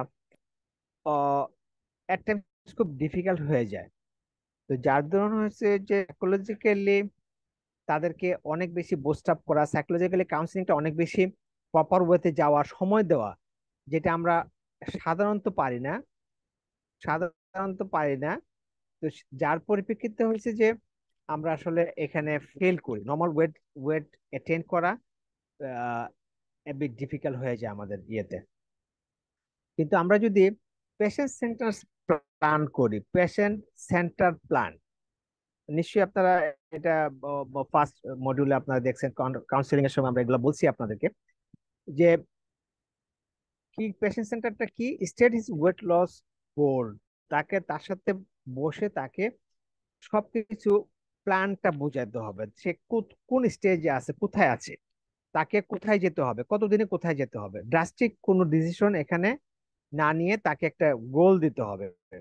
এটা মান্থলি, 3 মান্থলি, 6 মান্থলি তাকে বলতে হবে, এবং এটার মধ্যে তাকে অ্যাক্টিভলি পার্টিসিপেট করাতে হবে। এটা করতে গেলে আপনার মাথায় রাখতে হবে যে কি কি বেরিয়ার সে এখানের মধ্যে পড়তে পারে, কি কি বেরিয়ার হতে পারে, সে কি কাজ করে, তার ডায়েটারি হ্যাবিট, তার কাজের সাথে কিভাবে কনফ্লিক্ট করবে, সেটা থেকে কিভাবে সে বের হয়ে আসতে পারে। তাকে বলছি যে বিকালে আপনি হাঁটবেন, সে বিকালটা কি ধরে বসে আছে, নাকি তার বিকালে তার প্রবলেম আছে, প্রবলেম থাকলে তাকে সমাধান করা যাবে। এই যে এই যে ওভারঅল কম্প্রিহেন্সিভ কথাবার্তা তাকে নিয়ে বসে তার প্যাটার্ন অনুযায়ী, তার প্রবলেমের তার জায়গাতে গিয়ে আপনি সেটাকে প্ল্যান করবেন। প্ল্যান করে তাকে তার ব্যারিয়ার গুলোকে অ্যাড্রেস করে, ব্যারিয়ার গুলোকে ফাইন্ড আউট করে সেগুলোকে কিভাবে ওভারকাম করবে, সেগুলো আপনাকে বুঝাই দিতে হবে তাকে। এবং আহ, তার এই যে চেঞ্জ গুলা নিয়ে আসবে, চেঞ্জ গুলাকে যাতে অনেকদিন ধরে রাখতে পারে, সাময়িকভাবে 2 মাস 3 মাসের মধ্যে সে করে যাতে শেষ করে না দেয়, ছুটে না যায়, সেইটার জন্য আপনাকে একটা স্ট্র্যাটেজি বের করে তার সাথে শেয়ার করতে হবে, এবং তাকে কেন এটা করবে সেটা বোঝাতে হবে। মোট কথা কাউন্সিলিংটা খুব স্ট্রং করতে হবে। এবং ওভারঅল আমরা আমরা যেভাবে আমরা বলি যে আমরা যে সাধারণত আমাদের চেম্বারে আসলে কম্প্রিহেন্সিভ এভিডেন্স বেসড অ্যাপ্রোচ দিতে হবে তাকে। এভিডেন্স বেসড যে কথাগুলো আমি বললাম, তাকে শুধু কথা বললে হবে না, তাকে বিভিন্ন স্টাডি রেজাল্ট দেখাতে হবে, কিভাবে অবেসিটিটা বাড়ছে, কেন বাড়ছে, আহ, আহ, তার সোশ্যাল, সাইকোলজিক্যাল, তার এনভায়রনমেন্টাল, বিহেভিয়ারাল, যত কিছু আছে সবগুলা তাকে এভিডেন্স বেসড কথাবার্তা বলে তার সাথে আগাতে হবে। 4টা পিলারকে সামনে রেখে, 4টা পিলার, 4টা পিলার কি, nutrition, physical activity, behaviour, and finally যদি মেডিকেশন দিতেই হয় তাহলে হলো লাস্ট রিসোর্ট। তাহলে আমাকে ফার্স্ট কথা বলতে হবে তার ডায়েট নিয়ে। তার তার ডায়েটকে আগে জানতে হবে, তার ডায়েটের ক্যালোরির হিসাবটা যতটুকু রাফলি যতটুকু পারা যায় বলতে হবে। তার সে কিরকম ওয়ার্কার, সে সে সেই কিরকম বার্ন আউট করে, সেগুলা দেখতে হবে। এগুলোকে তার পোর্শন সাইজ গুলা তৈরি করতে হবে। তার ফুডের মধ্যে কার্বোহাইড্রেট যুক্ত খাবার, ফ্যাট যুক্ত খাবার কিভাবে আপনি এটাকে রিডিউস করবেন এগুলো নিয়ে তার সাথে কথা বলবেন। তার এখানে কিভাবে লেস ক্যালোরি যুক্ত খাবার, ভেজিটেবলস, ফ্রুটস, মানে নন সুইট ফুড যেগুলো আছে, ফ্রুটস এন্ড আদার্স, এগুলো কিভাবে বাড়াবে সেই কথাগুলো। এই যে আপনার নিউট্রিশনাল কথা, নিউট্রিশনিস্ট করবে, বাট আপনার লেভেলে আপনার কাছে যখন আসবে, আপনি কিন্তু একটা লেভেল পর্যন্ত তাদেরকে একটা গ্রস একটা আইডিয়া দিতে হবে, যাতে সে ধীরে ধীরে ধীরে ধীরে এই দিকে অভ্যস্ত হয়, এবং সেই যাতে ব্যালেন্স করতে পারে যে ওয়েটটা, ওবেসিটিটা তাকে কি ক্ষতি করতে পারে, আর এই কষ্টটা তার কি বেনিফিট নিয়ে আসতে পারে। এই জিনিসগুলো যদি ব্যালেন্স করে বোঝানো যায়, তাহলে সে গ্রাজুয়ালি এখানে অভ্যস্ত হওয়ার চেষ্টা করবে। তার ফিজিক্যাল অ্যাক্টিভিটি বাড়াতে হবে, ভেরি ইম্পর্টেন্ট। নিউট্রিশন হলো ইনটেক, ইনটেক হলো আউটপুট, তো ইম্পর্টেন্ট। আউটপুট না হলে আপনার এটা ব্যালেন্স হবে না। আমাকে যদি অবেসিটি থাকে, ওভারওয়েট থাকে, নেগেটিভ ব্যালেন্সে থাকতে হবে। নেগেটিভ ব্যালেন্সে থাকতে হলে আপনাকে ওই ক্যালোরি করতে হবে, কতটুকু ইনটেক হচ্ছে, আমার আউটপুটটা দেখে আউটপুটের চেয়ে কম থাকতে হবে সবসময় ইনটেক। এই জিনিসটা দেখতে হবে। এই ফিজিক্যাল অ্যাক্টিভিটির মধ্যে আমরা যেটা পেশেন্টকে বলতে পারি, আমি শুধু বলে দিলাম যে আপনি হাঁটবেন, আপনি এক্সারসাইজ করবেন, আপনি দৌড়াবেন 30 মিনিট বা 40 মিনিট। এইটা যদি হয়, সে 30 মিনিট হাঁটলো সকালে, হেঁটে গিয়ে সারাদিন বসে থাকলো, বসে বসে কাজ করলো, লাভ হবে না। কারণ তার অ্যাক্টিভিটিটা হতে হবে হোল ডে। তার হ্যাবিট প্যাটার্নটাই চেঞ্জ করে ফেলতে হবে। অ্যাক্টিভিটিটা সবকিছুতে অ্যাক্টিভ হতে হবে। যেমন তাকে বলতে হবে, আপনি ভাই লিফট চড়েন, তো লিফটের মধ্যে আপনার 3-4 তলা লিফট, আপনি লিফট ইউজ করবেন না, আপনি সিঁড়ি ইউজ করবেন। আপনি কাছাকাছি বাসার কাছাকাছি কোথাও যেতে হলে রিক্সা ইউজ করবেন না, হাঁটে যাবেন। অফিস থেকে ফেরার পথে একটা স্টেজে গিয়ে আপনি ওখানে বাসায় হাঁটে যান। আপনার অফিসে যে কাজ করেন, সারাক্ষণ বসে না থেকে টুকটাক কাজগুলো আপনি করেন, সবসময় অন্যের উপরে ডিপেন্ডেন্ট থাকেন না। আপনার যে নিজের কাজগুলো আছে, সেই নিজের কাজগুলো একটু বাসায় যাওয়ার পরে নিজে থেকে একটু করার চেষ্টা করবেন। মোট কথা হলো ফিজিক্যাল অ্যাক্টিভিটিটা সারা মানে যে যতক্ষণ জেগে থাকে এই সব সময়ের মধ্যে থাকতে হবে। তার মাথার মধ্যে থাকতে হবে যে অ্যাক্টিভিটিটা তার বাড়াতে হবে। আর পাশাপাশি তার 40 মিনিটস হোক বা 30 মিনিটস হোক, তার যে একটা ব্রিস্ক ওয়াকিং বলি, অথবা একটা এক্সারসাইজ বলি, অথবা তার সুইমিং বলি, সেগুলা এগুলো তো থাকবেই। এটার সাথে তার হোল ডে অ্যাক্টিভিটিটাও চেঞ্জ করতে হবে। এবং তার বিহেভিয়ারাল চেঞ্জের মধ্যে এই যে যে কথাগুলো আমরা বললাম, এটাই বিহেভিয়ারের মধ্যে অনেক কিছু ইয়ে আছে, সেগুলোকে অ্যাটেনশন যাতে দিয়ে তার খাবারের ব্যাপারে যাতে তাকে তার এই ফ্রেমওয়ার্কের মধ্যে ঢুকতে পারে, এইগুলোর জন্য তাকে যতদূর সম্ভব সাইকোলজিক্যালি তাকে সাপোর্ট দিতে হবে। আর ইউজুয়ালি ওয়েট কমানোর জন্য যে দু একটা মেডিসিন আছে, কোনোটাই সেফ না, এবং এটা আহ, ঠিকও হবে না। মানে একেবারে যদি ইয়ে না হয়, তাহলে আপনাকে যেটা করতে হবে, পেশেন্টকে ওইভাবে কাউন্সিলিং করে আপনি যদি নিয়ে আসতে পারেন ইমিডিয়েট, এবং ফলো আপ করেন, সপ্তাহে সপ্তাহে ফলো আপ করেন, এবং মাসে যদি আপনি দেখাতে পারেন যে হ্যাঁ আপনি যা বলছেন তাতে তার ইমপ্রুভ হচ্ছে, সে কিন্তু অনেক ইন্টারেস্টেড হবে। আহ, 1 মাসের মধ্যে যদি সে ইমপ্রুভ করে, দেখবেন যে সে আরো বেশি ইন্টারেস্টেড হচ্ছে, সে আপনার কথা অনুযায়ী সেইভাবে যাচ্ছে। ওই হেলদি হেলদি নিউট্রিশনের মধ্যে যে কথাগুলো থাকে, সোডা, ফ্রুট জুস, এই জিনিসগুলা বাদ দেওয়া, জুস, রিফাইন্ড জুস না খেয়ে ফলটা যাতে খায়, এই কথাগুলো আর কি। ব্রেকফাস্টটা অনেকে ব্রেকফাস্ট ওমিট করে, এই ব্রেকফাস্ট ওমিট করাটাও কিন্তু ওবেসিটির একটা ভালো ইয়ে। ব্রেকফাস্ট করলে কিন্তু আপনার সারাদিনের ক্যালোরি রিকোয়ারমেন্ট কমে যায়। হ্যাঁ, সো এই ব্রেকফাস্ট না করাটা যাতে সে ইয়ে করে, ওমিট করে, এই জিনিসগুলো আমাদের দেখতে হবে। এবং আমরা তো জানি ইয়াংস্টার যদি হয়, ফাস্ট ফুড কিভাবে রিডিউস করতে হবে, ফাস্ট ফুডের কি ডিসঅ্যাডভান্টেজ আছে, আমাদের রিফাইন্ড সুগারের কি ডিসঅ্যাডভান্টেজ আছে, আমাদের বিভিন্ন ফ্যাট যুক্ত যে খাবারগুলো আছে, বিশেষ করে স্যাচুরেটেড ফ্যাট যেগুলো আছে, সেগুলো কিভাবে আমাদের ট্রাইগ্লিসারাইড বাড়াচ্ছে, আমাদের কার্বোহাইড্রেট বা ক্যালোরি বাড়াচ্ছে, সেগুলো আমাদের তাদেরকে বলতে হবে। এবং শুধু কেউ যদি বলে যে না আমি তো কোনো মাংস খাই না, ফ্যাট খাই না, বাট ওইদিকে খবর নিয়ে দেখবেন যে সে ক্যালোরি, কার্বোহাইড্রেট বেশি খাচ্ছে, মিষ্টি বেশি খাচ্ছে, ভাত বেশি খাচ্ছে, তাহলে কিন্তু সে বেনিফিট পাবে না। সো ওবেসিটির জায়গাটাতে আমরা যদি অ্যাড্রেস করতে চাই, তাহলে তাকে গ্রাজুয়ালি গ্রাজুয়ালি একটা প্ল্যান দিতে হবে। পার উইক আসবে, সে ওয়েট নিবে, মান্থলি একটা টার্গেট থাকবে, সেই টার্গেট অনুযায়ী তাকে নিয়ে আগাতে হবে, এবং সেভাবে গ্রাজুয়ালি যেতে হবে। যেসব এখন ফ্যাট ডায়েট আছে, fat diet, FAD, fat diets, অনেক ফ্যাট ডায়েটস বিভিন্ন বিভিন্ন মিডিয়াতে আসছে, 3 দিন 5 দিন 7 দিনে কমাই দিবে। কমাই দেওয়ার পরে তার যে সাবসিকুয়েন্ট কনসিকুয়েন্সের ব্যাপারে কিন্তু তারা অ্যালার্ট থাকে না, যার পরিপ্রেক্ষিতে হয়েছে কি লং টার্ম তার কিন্তু ক্ষতি হয়ে যায়, তার অর্গান অর্গান ক্ষতি হয়ে যায়, তার হেলথের একটা রিস্কে থাকে। সো ওইসব ফ্যাট ডায়েট থেকে যাতে কুইক ওয়েট লস ডায়েট অথবা প্রলোভন থেকে যাতে সে দূরে থাকে, এগুলো তাকে বুঝাতে হবে। এবং সবচেয়ে বড় কথা হলো তার মেনটেন যাতে করে আপনার সাথে, সে লিঙ্ক হওয়ার পরে পরবর্তী সময়টা থেকে যাতে সে এইগুলা মেনে চলে, সে ব্যাপারে আপনাকে সবসময় একটু ফলো আপে থাকতে হবে, এবং তাকে বলতে হবে যে, একটা আশ্বাস দিতে হবে যে আপনার যে কোনো প্রবলেমে, যে কোনো ব্যাপারে আপনি আমার থেকে সহযোগিতা নেবেন এবং আমি আপনার জন্য প্রস্তুত আছি। এই এই যে কন্টিনিউটি অফ কেয়ার, আমাদের ফ্যামিলি মেডিসিনে যে একটা মূল principle, continuity of care, follow up, এটা খুব ইম্পর্টেন্ট, এবং আমাদেরকে এটা বজায় রাখতে হবে এই ওবেসিটি ক্ষেত্রে ম্যানেজমেন্ট করতে হলে। ওবেসিটি নিয়ে কথা এখানে শেষ করব। আপনাদের মধ্যে কেউ যদি ওবেসিটিতে কোনো কিছু স্যার জানতে চান। আমার একটা কোশ্চেন ছিল স্যার, মেডিকেশন যে কি কি মেডিকেশন ইউজ করা যাবে? মেডিকেশন আমরা ইউজ করব না, অলিস্টেট বা এসব যেগুলো বাজারে অলরেডি আছে, এগুলো আসলে হয় কি, এগুলা ওই যে এক্সেসিভ ডায়রিয়া, এক্সেসিভ ইয়ে করে পরে ডিস্টেস্ট ওয়েট করে লস। মধ্যে ফুডের মধ্যে করে, এগুলা করে, এগুলা কোনোদিনই এটা দেখেন যে ওয়েট লস করাচ্ছে, বাট পাশাপাশি এটার যে আপনার সাবসিকুয়েন্ট সাইড এফেক্টস গুলো অনেক বেশি।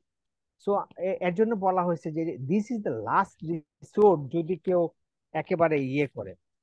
আর মরবিড ওবেজের জন্য, মরবিড মরবিড ওবেজের জন্য, ওকে। অথবা আমরা যে সেকেন্ডারি কজের জন্য আমরা যদি ইনভেস্টিগেশন এটা করি, আমাদের যে সেকেন্ডারি কজ গুলো যেগুলো বললাম, সেকেন্ডারি কজ গুলোর জন্য আমরা বেস ইনভেস্টিগেশন এবং ফার্দার অ্যাডভান্স ইনভেস্টিগেশন করে আমরা যদি কোনো কিছু পাই, সেকেন্ডারি কজের জন্য আমরা যা রেফার করব, কনসার্ন স্পেশালিস্টের কাছে রেফার করব।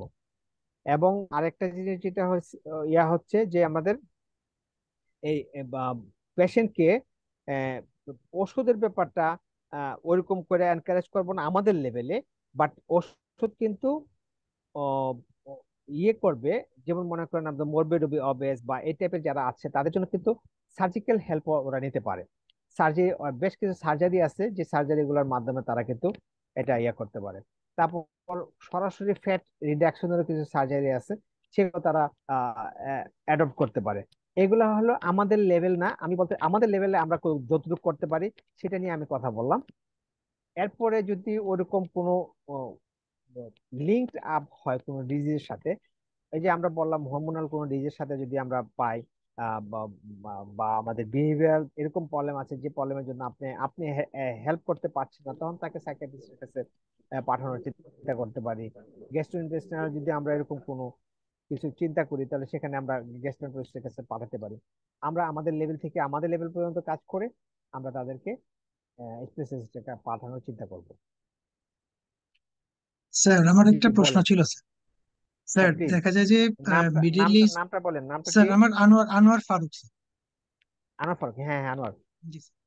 স্যার আনোয়ার মিডিল তো ইস্ট পেশেন্ট। সৌদি আরবে ছিলেন, হ্যাঁ। জি জি স্যার। বলেন বলেন। মেটাবলিক সিনড্রোম বা ওবেসিটি মেইন যেটা কন্টিনিউ করে, এর সাথে সাথে রোগীর হয়তো স্যার লোকোমোটর সিস্টেমে, যেমন স্যার পিএলআইডির পেশেন্ট হতে পারে অথবা নিয়ের পেশেন্ট থাকে। তো এই ধরনের পেশেন্টকে যখন স্যার ফিজিক্যাল অ্যাক্টিভিটিস বা হাঁটার অ্যাডভাইস করা হয়, তখন অনেক সময় সে এটা মানে রিফিউজ করে বা ঠিক মতো এটা করতে পারে না, বলে যে আমি তো বেশি দূর হাঁটতে পারবো না বা আমার ফিজিক্যাল অ্যাক্টিভিটিস করতে পারবো না। কিন্তু এই এই ক্ষেত্রে তাকে স্যার মানে ফিজিক্যাল অ্যাক্টিভিটিস এর ব্যাপারে কি ধরনের অ্যাডভাইস তাকে করা যায় তার ভেরি ওবেসিটি? আহ, আনোয়ার ফারুক, আপনি যেটা বললেন মিডল ইস্ট না, শুধু আমাদের দেশেও আপনি পাবেন, এটা একটা অবস্টাকেল, এটা একটা বেশ ভালো একটা অবস্টাকেল আমাদের ওবেস পেশেন্টদের জন্য। ওই যে বললাম অর্থোপেডিক প্রবলেমটা হয়, অর্থোপেডিক প্রবলেমটা হলে সে হাঁটু ব্যথা, সে তো হাঁটবে না, অবশ্যই হাঁটবে না। এবং হাঁটু ব্যথা হলে একটা স্টেজে হাঁটতে মানাও করা হয়, ওইরকম স্টেজ দিতে মানা করা হয় যে অল্প একটু যতটুকু সে টলারেন্স যতটুকু থাকে ততটুকু সে করতে বলা হয়। তাহলে তাহলে কি করতে হবে? হাঁটু ব্যথা বা এই টাইপের ব্যাকএক যাদের আছে তাদের জন্য ভালো এক্সারসাইজ কি বলেন তো একজন? সাঁতার কাটা। Very good. ওদের জন্য সবচেয়ে ভালো হলো সাঁতার কাটা। And সাঁতার কাটা শহরে, গ্রামে হয়তো লোকজন একটু সুযোগ পাইতে পারে, বাট শহরে তো এই সাধারণ পিপলের জন্য, মিডল ক্লাস পিপলের জন্য সাঁতার কাটা খুব ডিফিকাল্ট। তো এর স্যার জন্য সাঁতার কাটা অ্যাক্টিভিটি, সাঁতার কাটাটা হলো এটি এদের জন্য ভালো। মিডল ইস্টার্ন লোকজনকে আপনি নিশ্চিন্তে বলতে পারেন যে আপনি সাঁতার কাটেন, তারা বহুত টাকা দিয়ে একটা মেম্বার হয়ে যাবে সুইমিং ক্লাবে। বাট আমাদের দেশে তো এটা পারবে না। তাহলে আমাদের দেশে না পারলে তাদেরকে কি করতে হবে? তাদেরকে আসলে ওই চেয়ারে বসে, যাদের ব্যাকে কাছে চেয়ারে বসে কিছু এক্সারসাইজ আপনারা একটু অনলাইনে দেখে নিন। চেয়ারে বসে কিছু এক্সারসাইজ আছে, যেটা হলো হাতের এক্সারসাইজ, যেটা হলো ঘাড়ের এক্সারসাইজ, যেটা হলো বডিকে মুভ করানো এক্সারসাইজ, এবং পায়ের মুভটা কিভাবে করবে সেটা এক্সারসাইজ। চেয়ারে বসে এক্সারসাইজ আছে, এগুলো একটু আপনারা দেখে নিন। তারপরে তারপরে ওয়েট বিয়ারিং ছাড়া, মানে শুয়ে থেকেও কিছু এক্সারসাইজ করা যায়, ওই ওয়েট বিয়ারিং ছাড়া, উইদাউট ওয়েট বিয়ারিং এক্সারসাইজ। এটা আপনাকে আমি অবশ্য ডিটেলসে যেতে পারবো না, 1 ঘন্টা অলরেডি হয়ে গেছে। আপনারা এটা অনলাইনে দেখে নিন, এইটা আপনাদের তাদের ইয়ে হবে। আর স্যার সবচেয়ে বড় কথা অল্টারনেটিভ হলো যে কিছু তাকে প্রসিডিউর স্যার। অল্টারনেটিভ কিছু প্রসিডিউর ফর এক্সারসাইজ। বাট এক্সারসাইজের আগে কি বলছি আমি, আমাকে স্যার আরো কি করতে হবে? আমাকে মাইন্ডসেট চেঞ্জ করতে হবে। আমাকে ওই চিন্তা করতে হবে যে আমার ক্যালোরি ইনটেকটা কি হচ্ছে, তার ইনটেকের ব্যাপারে তাকে বুঝাইতে হবে যে আপনার এই ইনটেক যদি আপনি না কমান, তাহলে কিন্তু আপনাকে ইয়া করতে পারবেন না। আর ইনটেক কমাতে বললে কিন্তু কমাতে পারবে না, তাহলে কি হবে? তার ইনটেক কমালে তো তার খিদে যাবে না। খিদে যাওয়ার জন্য তাকে কি করতে হবে? ইনটেকের মধ্যে যেখানে ক্যালোরি বেশি সেটা বাদ দিয়ে তাকে ক্যালোরি কমে যেতে হবে। কোথায় যাবেন? ওই যে শাকসবজির কথা বলবেন, আপনার ওই যে যেটা ইসব গুলো ভুসি টুসি খাইতে বলবেন রাতে এবং সকালে, আপনার যে ফল খাইতে বলবেন, যে ফলটার মধ্যে আপনার ইয়ে কম, আহ মিষ্টি কম। আপনাকে ওই রকম কিছু প্যাটার্ন ইয়ের মধ্যে চিন্তা ভাবনা করতে হবে যে আমি ডায়েটারি প্যাটার্ন বলছি, এই ডায়েটারি প্যাটার্নটাও যাতে তাকে হেল্প করে। ইয়া করতেন তার সাইকোলজিক্যালি তাকে কনভিন্স করা যে আপনি যতটুকু পারেন, আপনি তো 30 মিনিট হাঁটতে পারবেন না, নিশ্চয়ই আপনি 10 মিনিট হাঁটতে পারেন। হ্যাঁ, 10 মিনিট হাঁটতে পারেন, তাহলে 10 মিনিট আপনি সকালে হাঁটেন, 10 মিনিট একটা বিকালে হাঁটেন, দুপুরে হাঁটেন, রাতে হাঁটেন, আপনি 3 বার 4 বার 5 বার হাঁটেন।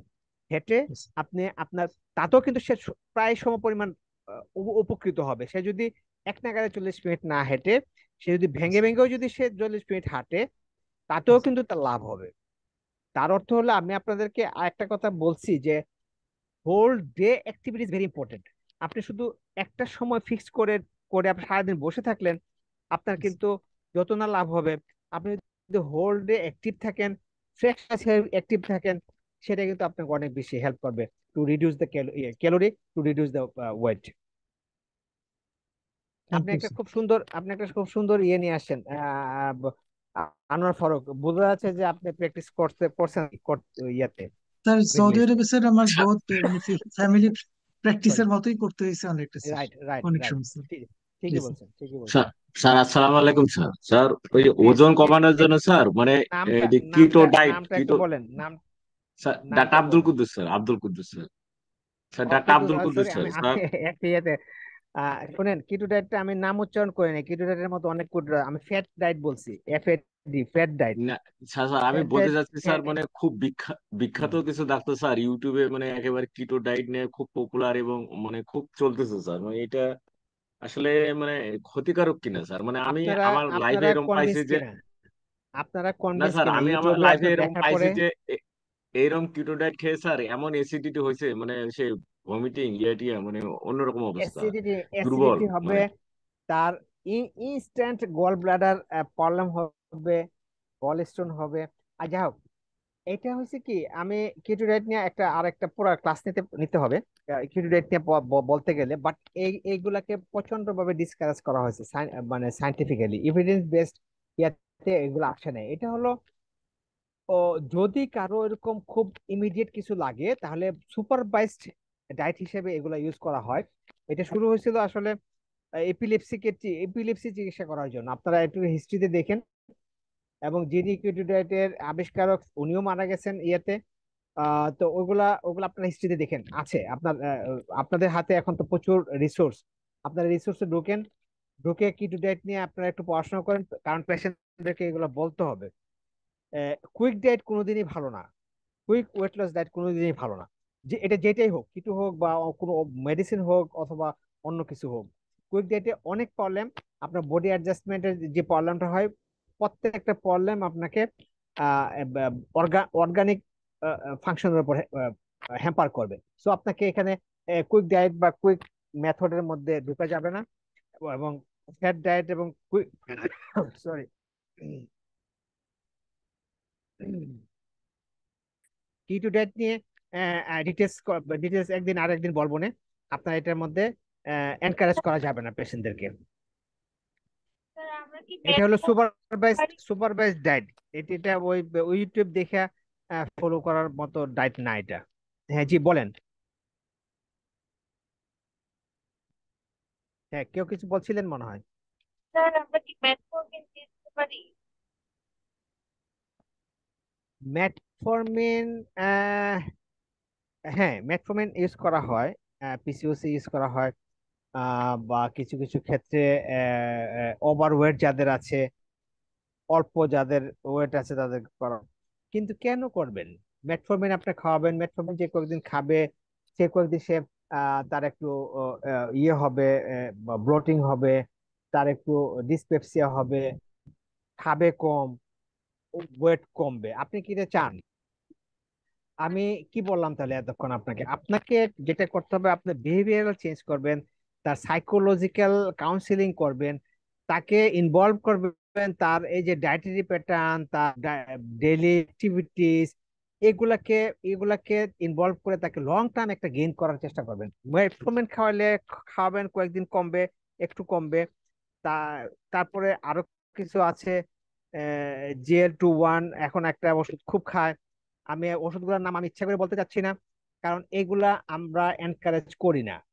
এটা করে সাময়িক একটা হবে, 2 মাস কমবে, 3 মাস কমবে, কিন্তু আলটিমেটলি সে কিন্তু পুরো গেইনটা পাবেন, পুরো অ্যাডভান্টেজটা পাবেন। আহ, যে অ্যাডভান্টেজটা লাইফ লং একটা অ্যাডভান্টেজ পাবে, যেটা যে যে এটা আপনার কাউন্সিলিং এর মাধ্যমে, তার বিহেভিয়ারাল চেঞ্জের মাধ্যমে যেটা করবেন, লাইফস্টাইল চেঞ্জের মাধ্যমে যেটা করবেন, সেটা হবে লং লাস্টিং। জি আমরা 1 ঘন্টা পার করে দিচ্ছি, আমরা আরেকটা জিনিস নিয়ে কথা বলবো। আর কারো কোনো কথা থাকলে বলেন, 5 মিনিট।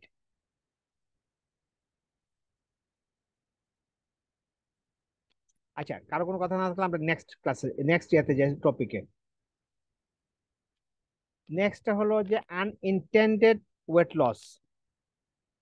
কথাটা খুব ক্লিয়ার। ইনটেন্ডেড মানে আমি ইন্টেনশন নাই কিন্তু আমার ওয়েট লস হচ্ছে, দ্যাটস ভেরি ইম্পর্টেন্ট। আমাদের চেম্বারে এরকম দেখেন 48 ইয়ার্স এর একটা এক ভদ্রলোক আসছে, ড্রাই কফ নিয়ে, মাইল্ডলি হোর্সনেস অফ ভয়েস নিয়ে আসছে, স্লাইটলি লিমিটেড টেম্পারেচার আছে, একটু বডি গরম থাকে, সবসময় বলে যে বডি গরম থাকে। আহ এইটা নিয়ে আসছে, সে আসলে ওয়েটের কোনো কিছু ওইরকম করে ওরা বলে আমার, কিন্তু তার মাইল্ড কি ড্রাই ড্রাই কাফের সাথে হোর্সনেস অফ ভয়েসটাই মেইন ছিল। আর সবসময় একটু টেম্পারেচার টেম্পারেচার ফিল করে, বডি বড় গরম এরকম একটা এরকম একটা কমপ্লেন হলে আমরা কি সাসপেক্ট করতে পারি? Hyperthyroid sir. Very good. কে কে বলছেন? নামটা বলেন। কে কে বলেন এটা হাইপারথাইরয়েড? হ্যাঁ গুড, ঠিকই আছে, স্যার আসসালামু হাইপারথাইরয়েড। আলাইকুম sir, doctor Shaon sir. Doctor Shah, হ্যাঁ গুড, ঠিকই আছে। এটা হাইপারথাইরয়েড হবে কেন হবে? ওই যে আমি বলছি মানে জ্বর জ্বর লাগে, এটা হাইপারথাইরয়েড একটা ইমিনেন্ট ইয়ে। আর বাকি ফোর্স বাকি হ্যাঁ বলেন। আচ্ছা, তা আমরা আগাই যদি কোনো কিছু কথা না থাকে। তো এটা এটা এটা হলো একটা তার হার্ট রেটটা ছিল বেশি। আমি যখন এক্সামিন করতে গেছি দেখি যে হার্ট রেট বেশি, এটা বলে তো আরো সহজে আপনারা বুঝে ফেলতেন। তার আলটিমেটলি আমরা যখন ল্যাব টেস্টে গেলাম, ল্যাব টেস্টে যাওয়ার পরে আমাদের রেজাল্ট আসলো থাইরয়েড হরমোন খুবই কম, 0.05। টি T4 বেশি ছিল, T3 বেশি ছিল, এবং পাশাপাশি সিবিসি এবং এলএফটি ভালো ছিল। তাহলে এটা আমরা হাইপার থাইরয়েড হিসেবে ডায়াগনোসিস করতে পারি, এবং সেই অনুযায়ী আমাদেরকে অ্যাড্রেস করতে হবে। তাহলে তার ওয়েট এবং তার যে আহ, ব- জ্বর জ্বর ভাব বা ওই ওই কন্ডিশন গুলা কমে যাবে। এটার আরেকটা ইয়া হলো যে তাদের খিদা ভালো থাকে, খিদা ভালো থাকে ওয়েট কমে। এটা কিন্তু হাইপার থাইরয়েডের একটা ডায়াগনস্টিক ভালো ক্রাইটেরিয়া।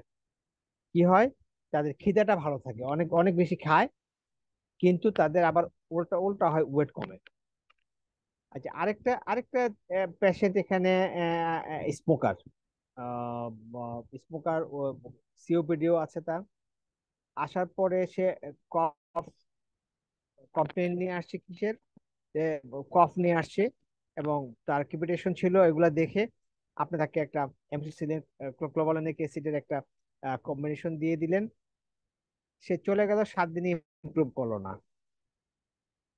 কিন্তু পরবর্তীতে 7 দিন ইমপ্রুভ না করলে আমরা কি করি, আমরা তখন একটা ইনভেস্টিগেশনে যাই, এক্স রে করি। এক্স রে করার পরে আপনার আপার জন্য, লেফট আপার জন্য একটা কি পাওয়া গেল, শেডো পাওয়া গেল। তাহলে এটা কি হতে পারে?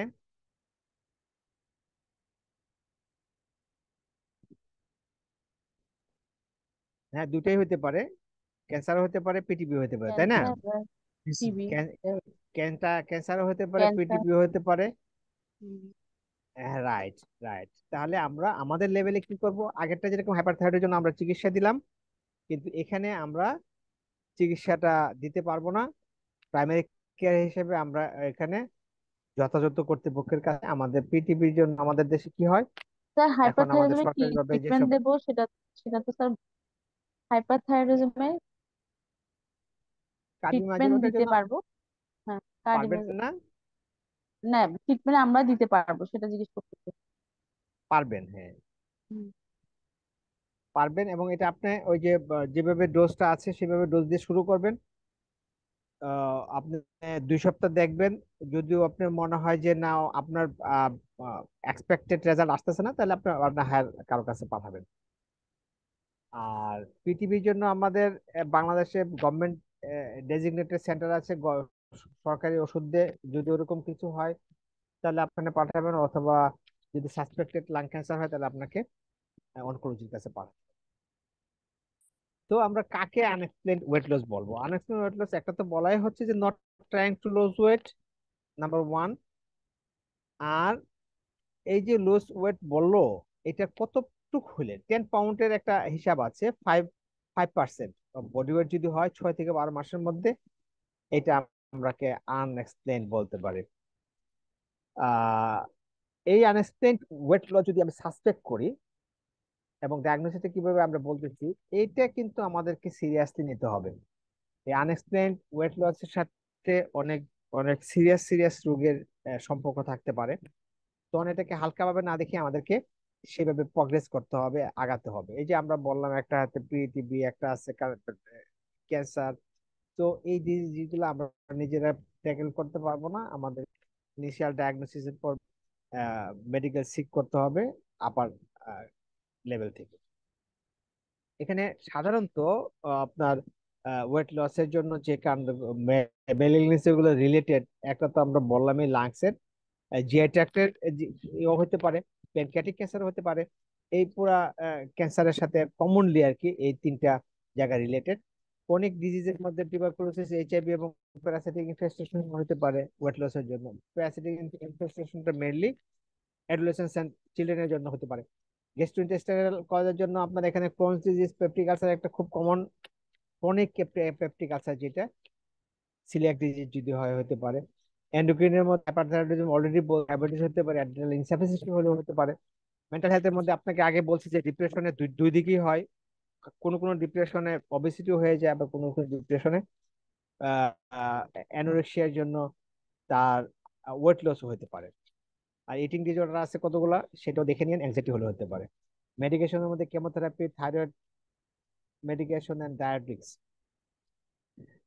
এগুলার জন্য আপনাকে আনএক্সপ্লেইনড ওয়েট লস হতে পারে। আমরা অ্যাপ্রোচ করব কিভাবে? কেয়ারফুল একটা জাজমেন্ট করতে হবে, সেটা কিভাবে করবেন? প্রথমে আমরা তার ওয়েট, বেসলাইন ওয়েটটা আমাদের দেখতে হবে, বেসলাইন ওয়েট, বডি ওয়েটটা কি আছে, এবং তার থেকে মেটিকুলাস হিস্ট্রি নিতে হবে। মেটিকুলাস হিস্ট্রি নিতে গেলে আপনাকে জানতে হবে কত মাসে কত ওয়েট কমছে, কত ছিল, কত কমছে। পুরোটাই আমরা পেশেন্টের পুরো কথাটাকে আমরা অথেন্টিক হিসেবে আমরা নিয়ে চিকিৎসা শুরু করে দিব না, বা ইয়ে আমরা আমরা আমরা আমাদের কিভাবে দেখবো সেটা আমি একটু পরে বলছি। ওয়েট নেয়ার ব্যাপারে কতগুলা নিয়ম মানতে হয়, সেই নিয়মটা মেনে সে করছে কিনা তাকে শিখিয়ে দিতে হবে। তো আমরা আমাদের কিভাবে আগাবো, ইয়ের জন্য মেটিকুলাস হিস্ট্রির জন্য কি হতে পারে, আমরা ধীরে সরে এক্সটেন্ট ওয়েট লসটা আমরা জানার চেষ্টা করব। কতদিনের মধ্যে কত কেজি সে ইয়ে করছে, তার ডায়েটারি কোনো চেঞ্জ হয়েছে কিনা, অ্যাপেটাইট তার ঠিক আছে কিনা, আগে যেরকম খাওয়া দাওয়া ছিল সে খাওয়াটা ঠিক আছে কিনা, আহ, নাকি ইদানিং তার এটা চেঞ্জ হয়েছে, তার গ্যাস্ট্রোইন্টেস্টাইনাল কোনো ক্রনিক কোনো প্রবলেম হচ্ছে কিনা, ক্রনিক ডায়রিয়া হচ্ছে কিনা, ক্রনিক ভমিটিং বা এই টাইপের কোনো কিছু হচ্ছে কিনা, সোয়েলিং প্রবলেমের জন্য তার খাওয়া প্রবলেম হচ্ছে কিনা, এন্ডোক্রাইনের যদি হয় হিট ইনটলারেন্স, ট্রেমর, প্যালপিটেশন, এগুলো সব হাইপারথাইরয়েডের সাথে রিলেটেড। সাইকিয়াট্রিক ইভালুয়েশনটা আমরা করব ডিপ্রেশন অ্যাংজাইটি বোঝার জন্য। সোশ্যাল ফ্যাক্টরের মধ্যে তার কোনো বড় ধরনের ক্রাইসিস ফেস করছে কিনা, সোশ্যাল প্রবলেম, ফাইন্যান্সিয়াল অথবা অন্য কিছু, এই কথা, এই জিনিসগুলোকে আমাদের অ্যাড্রেস করতে হবে আমাদের হিস্ট্রির মধ্যে। তার মেডিসিন হিস্ট্রিটা ক্লাস নিতে হবে, কি কি খাচ্ছে, রিসেন্টলি কি খাওয়া শুরু করছে, আগে যার পরিপ্রেক্ষিতে রিসেন্ট তার ওয়েটটা কমছে। আরেকটা হলো ডেন্টাল প্রবলেমটাও তার এখানে নিতে হবে, বিশেষ করে এল্ডারলিদের ডেন্টাল প্রবলেম নিয়ে, ডেন্টালের জন্য তার খাওয়া দাওয়া খুব অসুবিধা হয় এবং ক্যালোরি ইনটেক কমে যায়। আর আমাদের দেশে আপনারা আপনার আমি যেখানে প্র্যাকটিস করি এখানে বেশ ভালোই অ্যালকোহল বিউজাররা আছে, স্মোকারটা তো আছেই। তো এটাও আমাদের একটু বোঝার চেষ্টা করতে হবে, এগুলো যদি বেশি হয় তাহলে কিন্তু তার ক্যালোরি ইনটেক কমে যায় এবং ওয়েট লস হতে পারে। ফিজিক্যাল এক্সামিনেশনের মধ্যে আমরা বেসিক ভাইটাল গুলো তো দেখবোই, প্রেশার, পালস, টেম্পারেচার, এগুলো দেখলে আমরা অনেক অনেক ইনফেকশন বা মেটাবলিক কজের মধ্যে কিছু জিনিসকে সাসপেক্ট করতে পারি। বিএমআই দেখে আমরা ক্লাসিফাই করতে পারি। জেনারেল অ্যাপিয়ারেন্স দেখে তার তার ওভারঅল ইয়াটা কিরকম হচ্ছে, যেমন সে যদি অবেস থাকে সেখান থেকে যদি সে আস্তে আস্তে কমে যায়, তাহলে কিন্তু আমরা স্কিন, মাসেল ওয়াশিং এগুলো দেখলে কিন্তু বুঝতে পারবো হ্যাঁ না তার এটা কমে আসতেছে। আর এর related liver disease and other আছে কিনা এগুলো পেলোর এন্ড জন্ডিস দেখে বুঝতে পারি। Focused examination based on the history, আমরা হিস্ট্রির মধ্যে কিন্তু যে জিনিসগুলো পাইলাম, যে কমপ্লেন গুলো পাইলাম, সেই কমপ্লেন অনুযায়ী আমরা সেই অনুযায়ী আমরা তাদেরকে এক্সামিনেশন করব। থাইরয়েডের জন্য যে থাইরয়েড দেখবো, লিম্ফোডেনোপ্যাথি আছে কিনা, যদি আমরা সাসপেক্টেড কিছু ক্যান্সারের কথা চিন্তা করি, বা অন্যান্য ইনফেকশন রিলেটেড কিছু আছে কিনা সেটাও আমরা করতে পারি। আর ডেন্টালের জন্য মাউথ এক্সামিনেশনটা আমরা অবশ্যই করব। এর জন্য আমরা বেসিক এই ইয়ের পরে হিস্ট্রি হিস্ট্রি এবং এক্সামিনেশনের পরে আমাদের যে ইয়াটা করতে হবে কোন দিকে আমরা যাব। প্রথমে তো বেসিকটা মোটামুটি সবগুলোই আমাকে অ্যাড্রেস করে নিতে হবে, যেমন সিবিসি, এলএফটি, তার ডায়াবেটিক স্ক্রিনিং করার জন্য HbA1c, তারপরে তার রেনাল ফাংশন দেখা দেখা সিরাম অ্যালবুমিন দেখে, বা টিউবারকুলোসিস টেস্ট, এগুলো দেখা হবে যে মোটামুটি তার বেসলাইনের সাথে কোনো রিলেটেড কিছু আছে কিনা। এর সাথে আমরা ওই চেস্ট এক্সরে, আল্ট্রাসোনোগ্রাফি যদি করতে পারি তাহলে আরো কিছু কভার হয়ে যাবে। আর 25 to 30% আপনার গ্যাস্ট্রোইন্টেস্টাইনাল ডিজঅর্ডারের সাথে রিলেটেড, ক্যান্সার এন্ড আদার্স এর সাথে রিলেটেড। এর জন্য এন্ডোস্কোপিটা হয়তো বা এট ওয়ান স্টেজ শেষের দিকে আপনাকে এন্ডোস্কোপি, ওদিকে কিছু না পাইলে এন্ডোস্কোপির দিকে যেতে হতে পারে আওয়ার লেভেল। আর একটা জিনিস বলছিলাম, ওয়েট প্রসিডিউরটা আমরা কিভাবে করব। আমরা ওয়েট প্রসিডিউরে পেশেন্টকে বলবো, সবসময় বলবো যে সে একটা সেম ডেতে করবে। যেমন মনে করেন শুক্রবার তার সে ফ্রি থেকে শুক্রবার দিন নামাজের আগে যেটা না ইয়ে করবে, গোসল করবে, তার আগে সে ওই দিন করবে। Same day, same scale, same time, এই কথাটা তাকে বলে দিতে হবে টু এস্টাবলিশ বেসলাইন ওয়েট। এই ওয়েটটার পরবর্তীতে সেই রকম ভাবে সে প্রতি 3 দিন পরে যদি দরকার হয় সেটা করবে, অথবা উইকলি সে করে একটা রেকর্ড রাখবে আপনাকে নেক্সট ফলো আপে দেখানোর জন্য। এখন নেক্সট ফলো আপে যদি দেখাতে আসে, আপনি যদি দেখেন যে হ্যাঁ এইভাবে মেটিকুলাসলি সে যে ওয়েটটা নিচ্ছে তাতে 5% ওয়েট কমে গেছে 30 ডেজে, 7.5% কমে গেছে 90 ডেজে, অথবা 10% ইউজুয়াল বডি ওয়েট ইন 180 ডেজে, তাহলে আপনার বুঝতে হবে যে এটা আনইনটেনশনাল ওয়েট লস। তো এর জন্য আমরা কি করব, কিভাবে আগাবো। আমরা যদি ডিস্টিংশনের মধ্যে যদি আমরা দেখি যে সেকেন্ডারি কজের মধ্যে যেসব জিনিস আসার কথা, যে ক্যান্সার বা অন্যান্য যেগুলো বললাম, যদি এরকম কিছু ডিটেক্ট হয় তাহলে আমার ক্যাপাসিটির মধ্যে যদি থাকে, যেমন সিম্পল ক্রনিক পেপটিক আলসার ডিজিজের জন্য হলে আমরা এটা চিকিৎসা দিতে পারবো। লং টার্ম কোনো ইনফেকশন হলে সেটার জন্য আমরা চিকিৎসা দিতে পারবো। কিন্তু কিছু কিছু জিনিস আছে আমাদের লেভেলে থাকবে না, তো এটা কনসার্ন স্পেশালিস্টকে পাঠিয়ে দিব। কিন্তু আমি যদি দেখি যে না এরকম কোনো কিছু পাচ্ছি না, তাহলে আমাকে রিভার্সিবল ওয়েট লস হিসাবে আমি কিছু ট্রাই করব, 4 উইকস or 6 উইকস আমি ট্রাই করব। সেখানে আমি কি করতে পারি সেটা নিয়ে আমি একটু কথা বলি। যেটা সেকেন্ডারি হলে তো আমি রেফার করে দিব। আদারওয়াইজ আমি কি করতে পারি, যদি এইসব ইনভেস্টিগেশনের পরেও যদি আমি কিছু না পাই, কোনো টার্গেটেড ট্রিটমেন্ট যদি আমি স্টার্ট করতে না পারি, তাহলে আমরা পেশেন্টকে কিছু জিনিস বলার চেষ্টা করব যাতে সে এটা ফলো করে। তাকে বলতে হবে স্মল পোর্শন করে করে তার যে খাবারগুলো আছে সারগুলা, খাবারের পরিমাণটা খাবে, জাস্ট অফ দা অবেসিটি। তার এখানে তার যে মেডিকেশন গুলো খাচ্ছে, মেডিকেশন গুলো যদি ওরকম কিছু থাকে সেটা অ্যাড্রেস করে দিতে হবে। তার খাবারের পরিমাণটা বাড়াবে, সেই পরিমাণটা বাড়ালে বললে তো হবে না, তাকে ছোট ছোট ফ্র্যাকশন করে করে খাবে, যাতে ক্যালোরিটা বেশি বেশি যায়। এই ফুডের মধ্যে যাতে ফোর্টিফাইড ফুড হয়, মানে ফুডটা অতিরিক্ত মানে বেশি ক্যালোরি যুক্ত ফুডটা যাতে হয়। ফিঙ্গার ফুডস একটা কথা আছে যে সবসময় যে খাওয়া যায় সেই খাবার গুলা, এবং লিকুইড যে ইয়েটা খাবে, নিউট্রিশনাল লিকুইড যে ডায়েট গুলো আছে সেগুলো সে আহ, একটু বেশি খাবে। আর সবচেয়ে বড় যে একটা মানুষের সেই সময় ফ্যামিলি সাপোর্ট খুব important, psychological support, family support to have the more calorie. তো এটাকে যদি সামারাইজ করি ট্রিটমেন্টটাকে, তাহলে ট্রিটমেন্ট আন্ডারলাইং কজের মধ্যে আমরা ইনফেকশন হলে আমরা একটা আমাদের লেভেলে যেটা করতে পারি এটা করতে দিতে পারি। এন্ডোক্রাইন ডিসঅর্ডারের মধ্যে থাইরয়েড হলে আমরা দিতে পারি। যদি ডায়াবেটিসের জন্য ইয়া হয়, ইনসুলিন অ্যাডজাস্টমেন্ট বা শুধু ছোটখাটো ব্যাপার হয় আমরা এটা করতে পারি। মেলিগনেন্সি হলে আমরা রেফার করতে হবে। গ্যাস্ট্রো ডিজঅর্ডার হলে আমি অলরেডি বলছি যেটা যেটা আমরা করতে পারি করবো, বাকিটা ইয়াতে।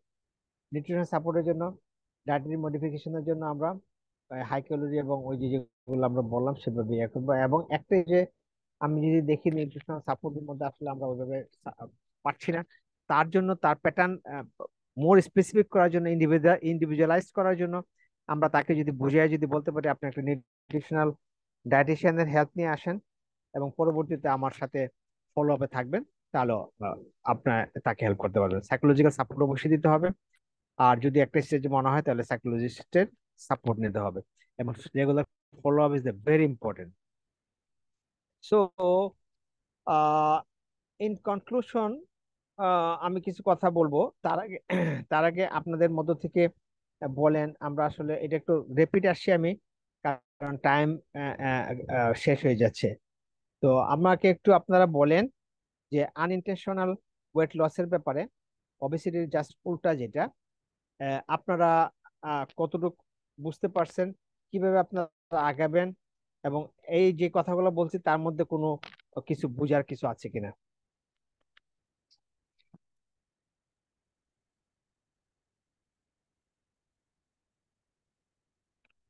কেউ কেউ কিছু বলবেন? স্যার একটা কোশ্চেন যদি করি, হ্যাঁ, sure unintentional sure. Weight loss and hmm. Muscle wasting কি আপনার সিমিলার জিনিস নাকি স্যার দুটোকে আলাদা করে দেখ? আমি একটু সরি, আমি বুঝতে পারি না, কেটে গেছে, আবার একটু বলবেন? স্যার আমি বলছি যে আনইনটেনশনাল ওয়েট লস, শোনা শোনা যাচ্ছে কি আমাকে? হ্যাঁ হ্যাঁ, আমি শুনছি unintentional weight loss. Weight loss এবং এবং স্যার মাসেল ওয়েস্টিং, এই দুটো কি ঠিক আমরা সিমিলার জিনিস বলবো নাকি দুটো দুটো ভিন্ন ভাবে? আচ্ছা, না, মাসেল ওয়াস্টিং তো সিমটম। মাসেল ওয়াস্টিংটা একটা সিমটম, পেশেন্ট কমপ্লেন করবে যে আমার মাসেল মাস কমে যাচ্ছে। তারপরে আপনি এটাকে এক্সামিন করে হয়তো দেখতে পারেন যে মাসেল মাস কমার ইয়াটা কি, লেভেলটা কি বা কিছু। এটা একটা সিমটম আনইনটেনশনাল ওয়েট লসের মধ্যে একটা। ওই যে আমি বলছি যে এক্সামিনেশনের সময় আমরা অনেক সময় যদি ড্রাস্টিক কমে তাহলে ইয়ে হবে, কিন্তু মাসেল মাস লসটা বয়সের সাথে সাথে কমতে থাকে। মাসেল মাস কিন্তু লস কিন্তু ইউজুয়াল ইউজুয়াল কোনো ব্যাপার না, এটা কিন্তু একটা সিরিয়াস ডিজিজের ব্যাপার। ইনক্রিজ মেটাবলিক মেটাবলিজম ইনক্রিজ করে যেসব কন্ডিশনে আহ বিভিন্ন ক্যান্সার, আপনার এইচআইভি, লং টার্ম ইনফেকশন গুলা, এবং এইগুলা যেগুলো আপনাকে অনেক বেশি মেটাবলিজম বাড়ায় দেয় বডির, সেখানে কিন্তু মাসেল মাস লস হয়। আরেকটা ন্যাচারাল ফিজিওলজিক্যাল লস হয়, এটা বয়সের সাথে সাথে। আপনার যখন এলডারলি হতে থাকে তখন কিন্তু আপনার মাসেল মাস লস হয়। এই দুই, এটা এটা এটা একটা সিমটম হিসেবে নিতে পারেন, আনইনটেনশনাল ওয়েট লসের এক ইয়ে হিসেবে, সিমটম হিসেবে। কিন্তু আনইনটেনশনাল ওয়েট লসটা মানে সাইনোনাইম না, এটা এটা একটাকে একটা কি বলে, চেঞ্জেবল না। ঠিক আছে স্যার, এটাই জানতে। হ্যাঁ হ্যাঁ, বলেন কেউ, আমাদের তো আরো 7-8 মিনিট আছে। আর কেউ কিছু বলবেন না?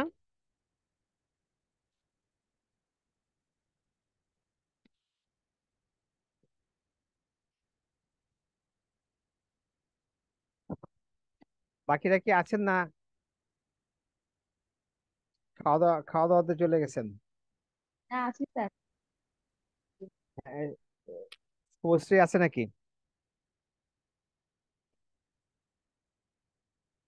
নাহিদ, ডক্টর নাহিদ, জি স্যার, আছি স্যার।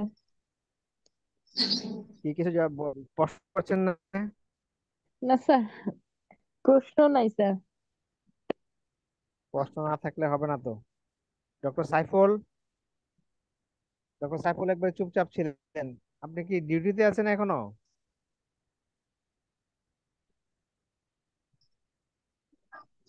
স্যার আসসালামু আলাইকুম sir. Sir doctor Abdul Kuddus হ্যাঁ, স্যার। কুদ্দুস জি স্যার বলেন। ও মানে কিছু কিছু ডিজিজ আছে স্যার, ক্রনিক ডিজিজ, যেমন ক্রনিক কিডনি ডিজিজ, এগুলিতে স্যার মানে ওই আনইনটেনশনাল ওয়েট লস হতে পারে কিনা রুগী, মানে অ্যানোরেক্সিয়া থাকে হ্যাঁ, বা হয়তো হতে পারে, প্রোটিন জাতীয় খাবারগুলি খায় না, এরকম হতে পারে। স্যার। হ্যাঁ, ক্রনিক ডিজিজে তো, ক্রনিক ডিজিজে ম্যাক্সিমাম ক্রনিক ডিজিজে আপনার ওয়েট লস হবে, ম্যাক্সিমাম ম্যাক্সিমাম ওয়েট ইয়া হবে। ক্রনিক ডিজিজ তো আপনার অনেক ক্যাটাবলিজম হয় না, অনেক বেশি ক্যাটাবলিজম হয়। অনেক অনেক অনেক ডিজিজ আছে লস, মানে বডির বিভিন্ন ইয়ে লস হয়। সেই হিসাবে আপনার অবশ্যই ইয়ে হবে, ওয়েট লস হবে। তা আজকে তো বেশ ভালো রেসপন্স ছিল। ডক্টর কুদ্দুসের আর একজনকে ছিল, আনোয়ার ফারুকও কথা বলছে। আর আমাদের আরেকজনকে, শুভশ্রী নাকি না? আরেকজন কি মেয়েটা কথা বলছো, ওর নাম কি? স্যার আমি স্যার, ডক্টর নাহিদ। না, নাহিদ, ও নাহিদ কথা বলছো। আর জি বাকিদের স্যার। বাকিদের অবস্থা কি? বুঝতে পারছেন না, বুঝে নাই? সাইদ হোসেন কি আছে নাকি? ডক্টর সাইদ হোসেন আজকে অ্যাবসেন্ট? আচ্ছা, তাহলে আমাদের মোটামুটি একটা স্টেজে আমরা বুঝতে পারছি আমাদের এখানের মধ্যে আপনারা ইয়ে করবেন।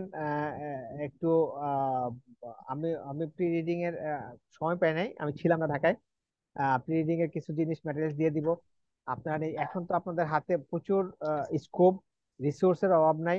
আপনি যে কোনো ব্যাপার জানতে চান, আপনি শুধু ফিঙ্গার টিপে আছে, আপনি সেটা জানতে পারবেন। এবং আপনারা আশা করি নিজেদের এই সব ব্যাপারে আরো আরো এনরিচ করবেন, কারণ এগুলো খুব কমন আমাদের প্র্যাকটিসে। আপনি অবেসিটির প্রবলেম অনেক পাবেন, পাশাপাশি আনইনটেনশনাল ওয়েট লসও পাবেন, যদিও সংখ্যাটা একটু কম, বাট পাবেন। কিন্তু ওই যে বললাম, আনইনটেনশনাল ওয়েট লসকে কখনোই নেগলেক্ট করা যাবে না, এটা এক্সপ্লোর করতে হবে, আদারওয়াইজ পেশেন্টের জন্য অনেক বড় ধরনের ক্ষতি হয়ে যেতে পারে। তো এটা আমাদের মাথায় রাখতে হবে। Unintentional weight loss is the key indicator of various underlying pathologies and requires and systemic approach. আপনি যদি অ্যাপ্রোচটা প্রপার না করেন, তাহলে আপনি মিস করে ফেলতে পারেন। এবং early detection management are crucial for improving outcome. আপনি যত তাড়াতাড়ি আপনার এটাকে তার কন্ডিশনটাকে, কজটাকে আপনি ডিটেক্ট করতে পারেন, তত বেশি ভালো ম্যানেজমেন্ট হবে এবং আউটকামটা ভালো হবে। আর এইসব ক্ষেত্রে, আর্লি ডিটেকশনের ক্ষেত্রে আমরা ফ্যামিলি ফিজিশিয়ান, ফ্যামিলি ডক্টররা যারা আছি, তারাই হলো মূল কারিগর। এবং আমরাই যেহেতু কন্টিনিউয়াস কেয়ার দিতে পারি, কোঅর্ডিনেটিং বিটুইন স্পেশালিস্ট করতে পারি, নিউট্রিশনাল সাইকোলজিক্যাল সাপোর্ট দিতে পারি, তাদের কাছাকাছি থেকে তাদের ফ্যামিলি মেম্বারদেরকে আমরা কাউন্সিলিং করতে পারি, ফ্যামিলি সাপোর্টটাকে আমরা বাড়াই দিতে পারি। সুতরাং আমরাই হলাম ইন দ্য পিভটাল পয়েন্টে আছি এই পেশেন্টদেরকে ইমপ্রুভ করানোর জন্য এবং ভালো করার জন্য।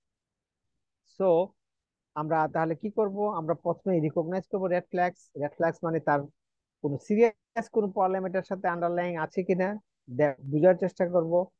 এবং আমরা ফ্যামিলি ফিজিশিয়ান হিসাবে আমাদের যে মূল প্রিন্সিপলটা কি? Comprehensive approach. কম্প্রিহেন্সিভ অ্যাপ্রোচের আরেকটা নাম কি? Holistic management. হ্যাঁ, আমরা হলিস্টিক ম্যানেজমেন্টের মাধ্যমে আমরা আগে যাব। মেটাবলিক, গ্যাস্ট্রোইন্টেস্টিনাল, এন্ডোক্রাইন, সাইকোলজিক্যাল যে ফ্যাক্টরি এটার সাথে রিলেটেড থাকুক, আমরা সেটাকে বাইর করার চেষ্টা করব। আহ তারপরে যদি আমাদের লেভেলে আমাদের মনে হয় যে আমাদের স্পেশালিস্টের হেল্প নিতে হবে, আমরা তখন তাদেরকে সেখানে পাঠাবো। এবং ফার্দার কন্টিনিউটি করা, ফলো আপ করা, এগুলো আমরা ফলো আপের মধ্যে রাখার চেষ্টা করব। পার্সোনাল পার্সোনাল কেয়ার সবসময় আমরা তাদেরকে তাদের যে প্রবলেমটা আছে সেটার সাথে আমরা সবসময় ইনভলভ হওয়ার চেষ্টা করব। এবং তার প্রবলেমটাকে, ওনাকে তার পার্টিসিপেশনের মাধ্যমে সেটাকে আমরা প্ল্যান করার চেষ্টা করব। আউটকাম ফলো আপ, এটা তো অবশ্যই অবশ্যই লাগবে। তো আমাদের সময় শেষ। আপনাদের যদি আর কোনো কিছু প্রবলেম না থাকে, কোশ্চেন না থাকে, তাহলে আমি আজকে এখানে শেষ করব। কালকে সকাল 9টার দিকে আপনাদের ক্লাস আছে আহ রাজিউর রহমান সাহেবের। আর কালকে আপনাদের একটা ইউকের একজন জিপি, উনি বেশ ভালো একজন ট্রেনার, জিপি ট্রেনার সেখানে। আপনারা কেউ যদি ইউকে জিপি সম্পর্কে জানতে চান, তাহলে আপনারা ওনার সাথে ইন্টারাকশন করতে পারেন।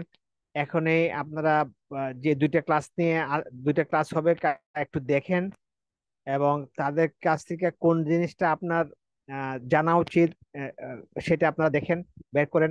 আমাদের সাথে ইউকের আমার জিপিরা আছে। আমার আমার একটা প্রবলেম হচ্ছে যে আমার ট্রিটমেন্ট নিয়ে, আমি একটু বেসিক সাবজেক্টে তো আমি তো বেসিক সাবজেক্টে আর কি টিচিং এ। তো আমার ট্রিটমেন্ট নিয়ে সমস্যা হয়। এই ট্রিটমেন্ট গুলো কোথায়, মানে কোনো কোনো বই ফলো করা যায় কিনা, যেমন এই মানে এগুলো আবার রিকল করতে হচ্ছে আর কি, এটা একটু প্রবলেমে পড়তে হয় আর কি আমার। আহ বুঝি না আমি, আপনি একটু আর একটু ভালো করে বলবেন, মানে ট্রিটমেন্টের মানে স্যার আমি প্রবলেম তো হচ্ছে? স্যার বেসিক মানে ক্লিনিক্যাল না, আমি স্যার বেসিক সাবজেক্টে তো ট্রিটমেন্ট গুলো আমার একটু সমস্যা হয়। তো এইসব ট্রিটমেন্ট গুলো কোথাও একসাথে কোথাও পাওয়া যাবে কিনা, কোনো বই ফলো করা যাবে কিনা, এরকম কি আছে? ট্রিটমেন্ট মানে আপনি ড্রাগ ড্রাগ লিস্ট বলছেন? ড্রাগ ড্রাগ লিস্ট, মানে আমাদের যেগুলো কমন ডিজিজ সেটার ট্রিটমেন্ট এরকম। না, আপনাকে তো এর মধ্যে নিজেকে সাজায় নিতে হবে। যে ক্লাসগুলো হচ্ছে সেটা ডিসকাশনটা আপনাকে বুঝতে হবে। এটা রিলেটেড আপনি অনলাইনে গিয়ে আরো কিছু জানার চেষ্টা করবেন, আপনার নিজের বই আছে সেটা জানার চেষ্টা করবেন। তারপরে ট্রিটমেন্টটা আপনি আপনি নিজের মতো করে করবেন, কারণ স্পেসিফিক ট্রিটমেন্ট আমি বুঝতে পারি না, কিন্তু আপনি বোধহয় বলতেছেন যে একটা প্রেসক্রিপশন যেভাবে করে সেটা সেটা না দিয়ে দেওয়া যায় প্রেসক্রিপশন কিনা, না, নাকি? প্রেসক্রিপশন না স্যার, প্রেসক্রিপশন না, মানে কোনো বই ফলো করা যায় কিনা যেখানে সব মানে ট্রিটমেন্ট পাওয়া যাবে, বা যেগুলো কমন ডিজিজ বা যেগুলো আমাদের জিপিতে আচ্ছা, আসে আমি ইউজুয়ালি। একটু আমি একটু হেল্প নিচ্ছি। এখানে অন্য যারা আছেন, এই আমাদের একজন ভালো জিপি আছে এখানে, ডক্টর আব্দুল কাদের, না, কুদ্দুস, ডক্টর কুদ্দুস। কুদ্দুস সাহেব বলেন তো দেখি উনি কি বলতে চাচ্ছে, আসলে আমি ঠিক ভালোভাবে বুঝতে পারছি না।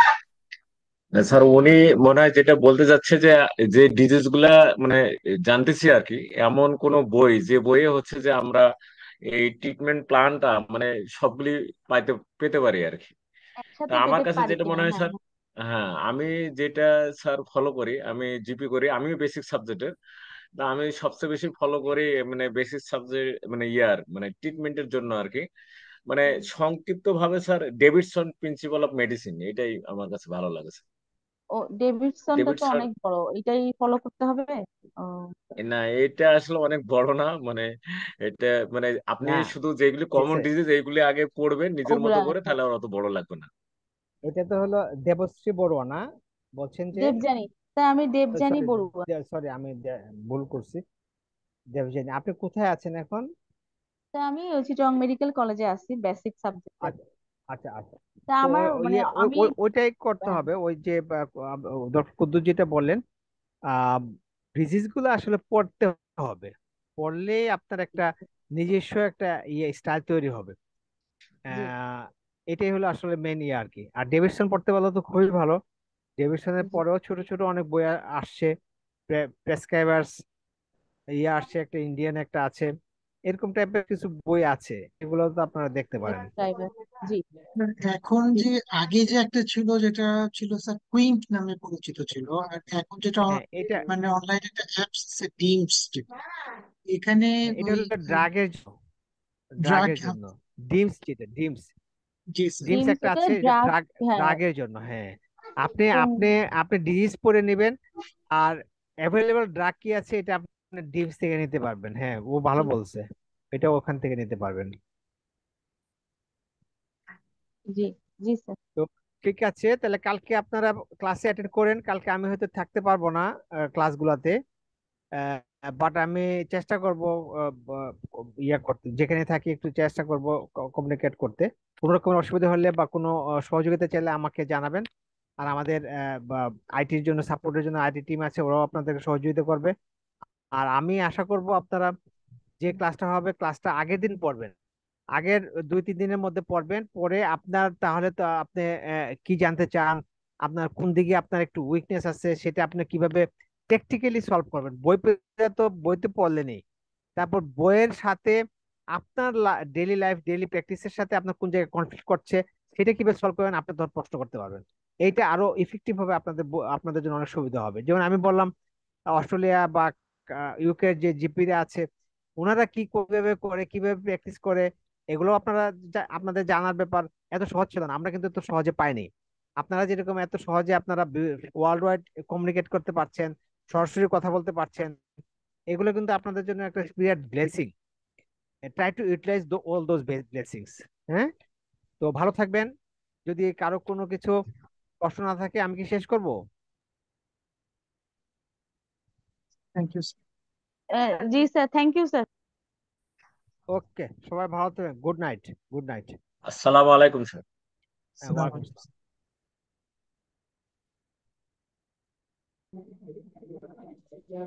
আসসালামু আলাইকুম।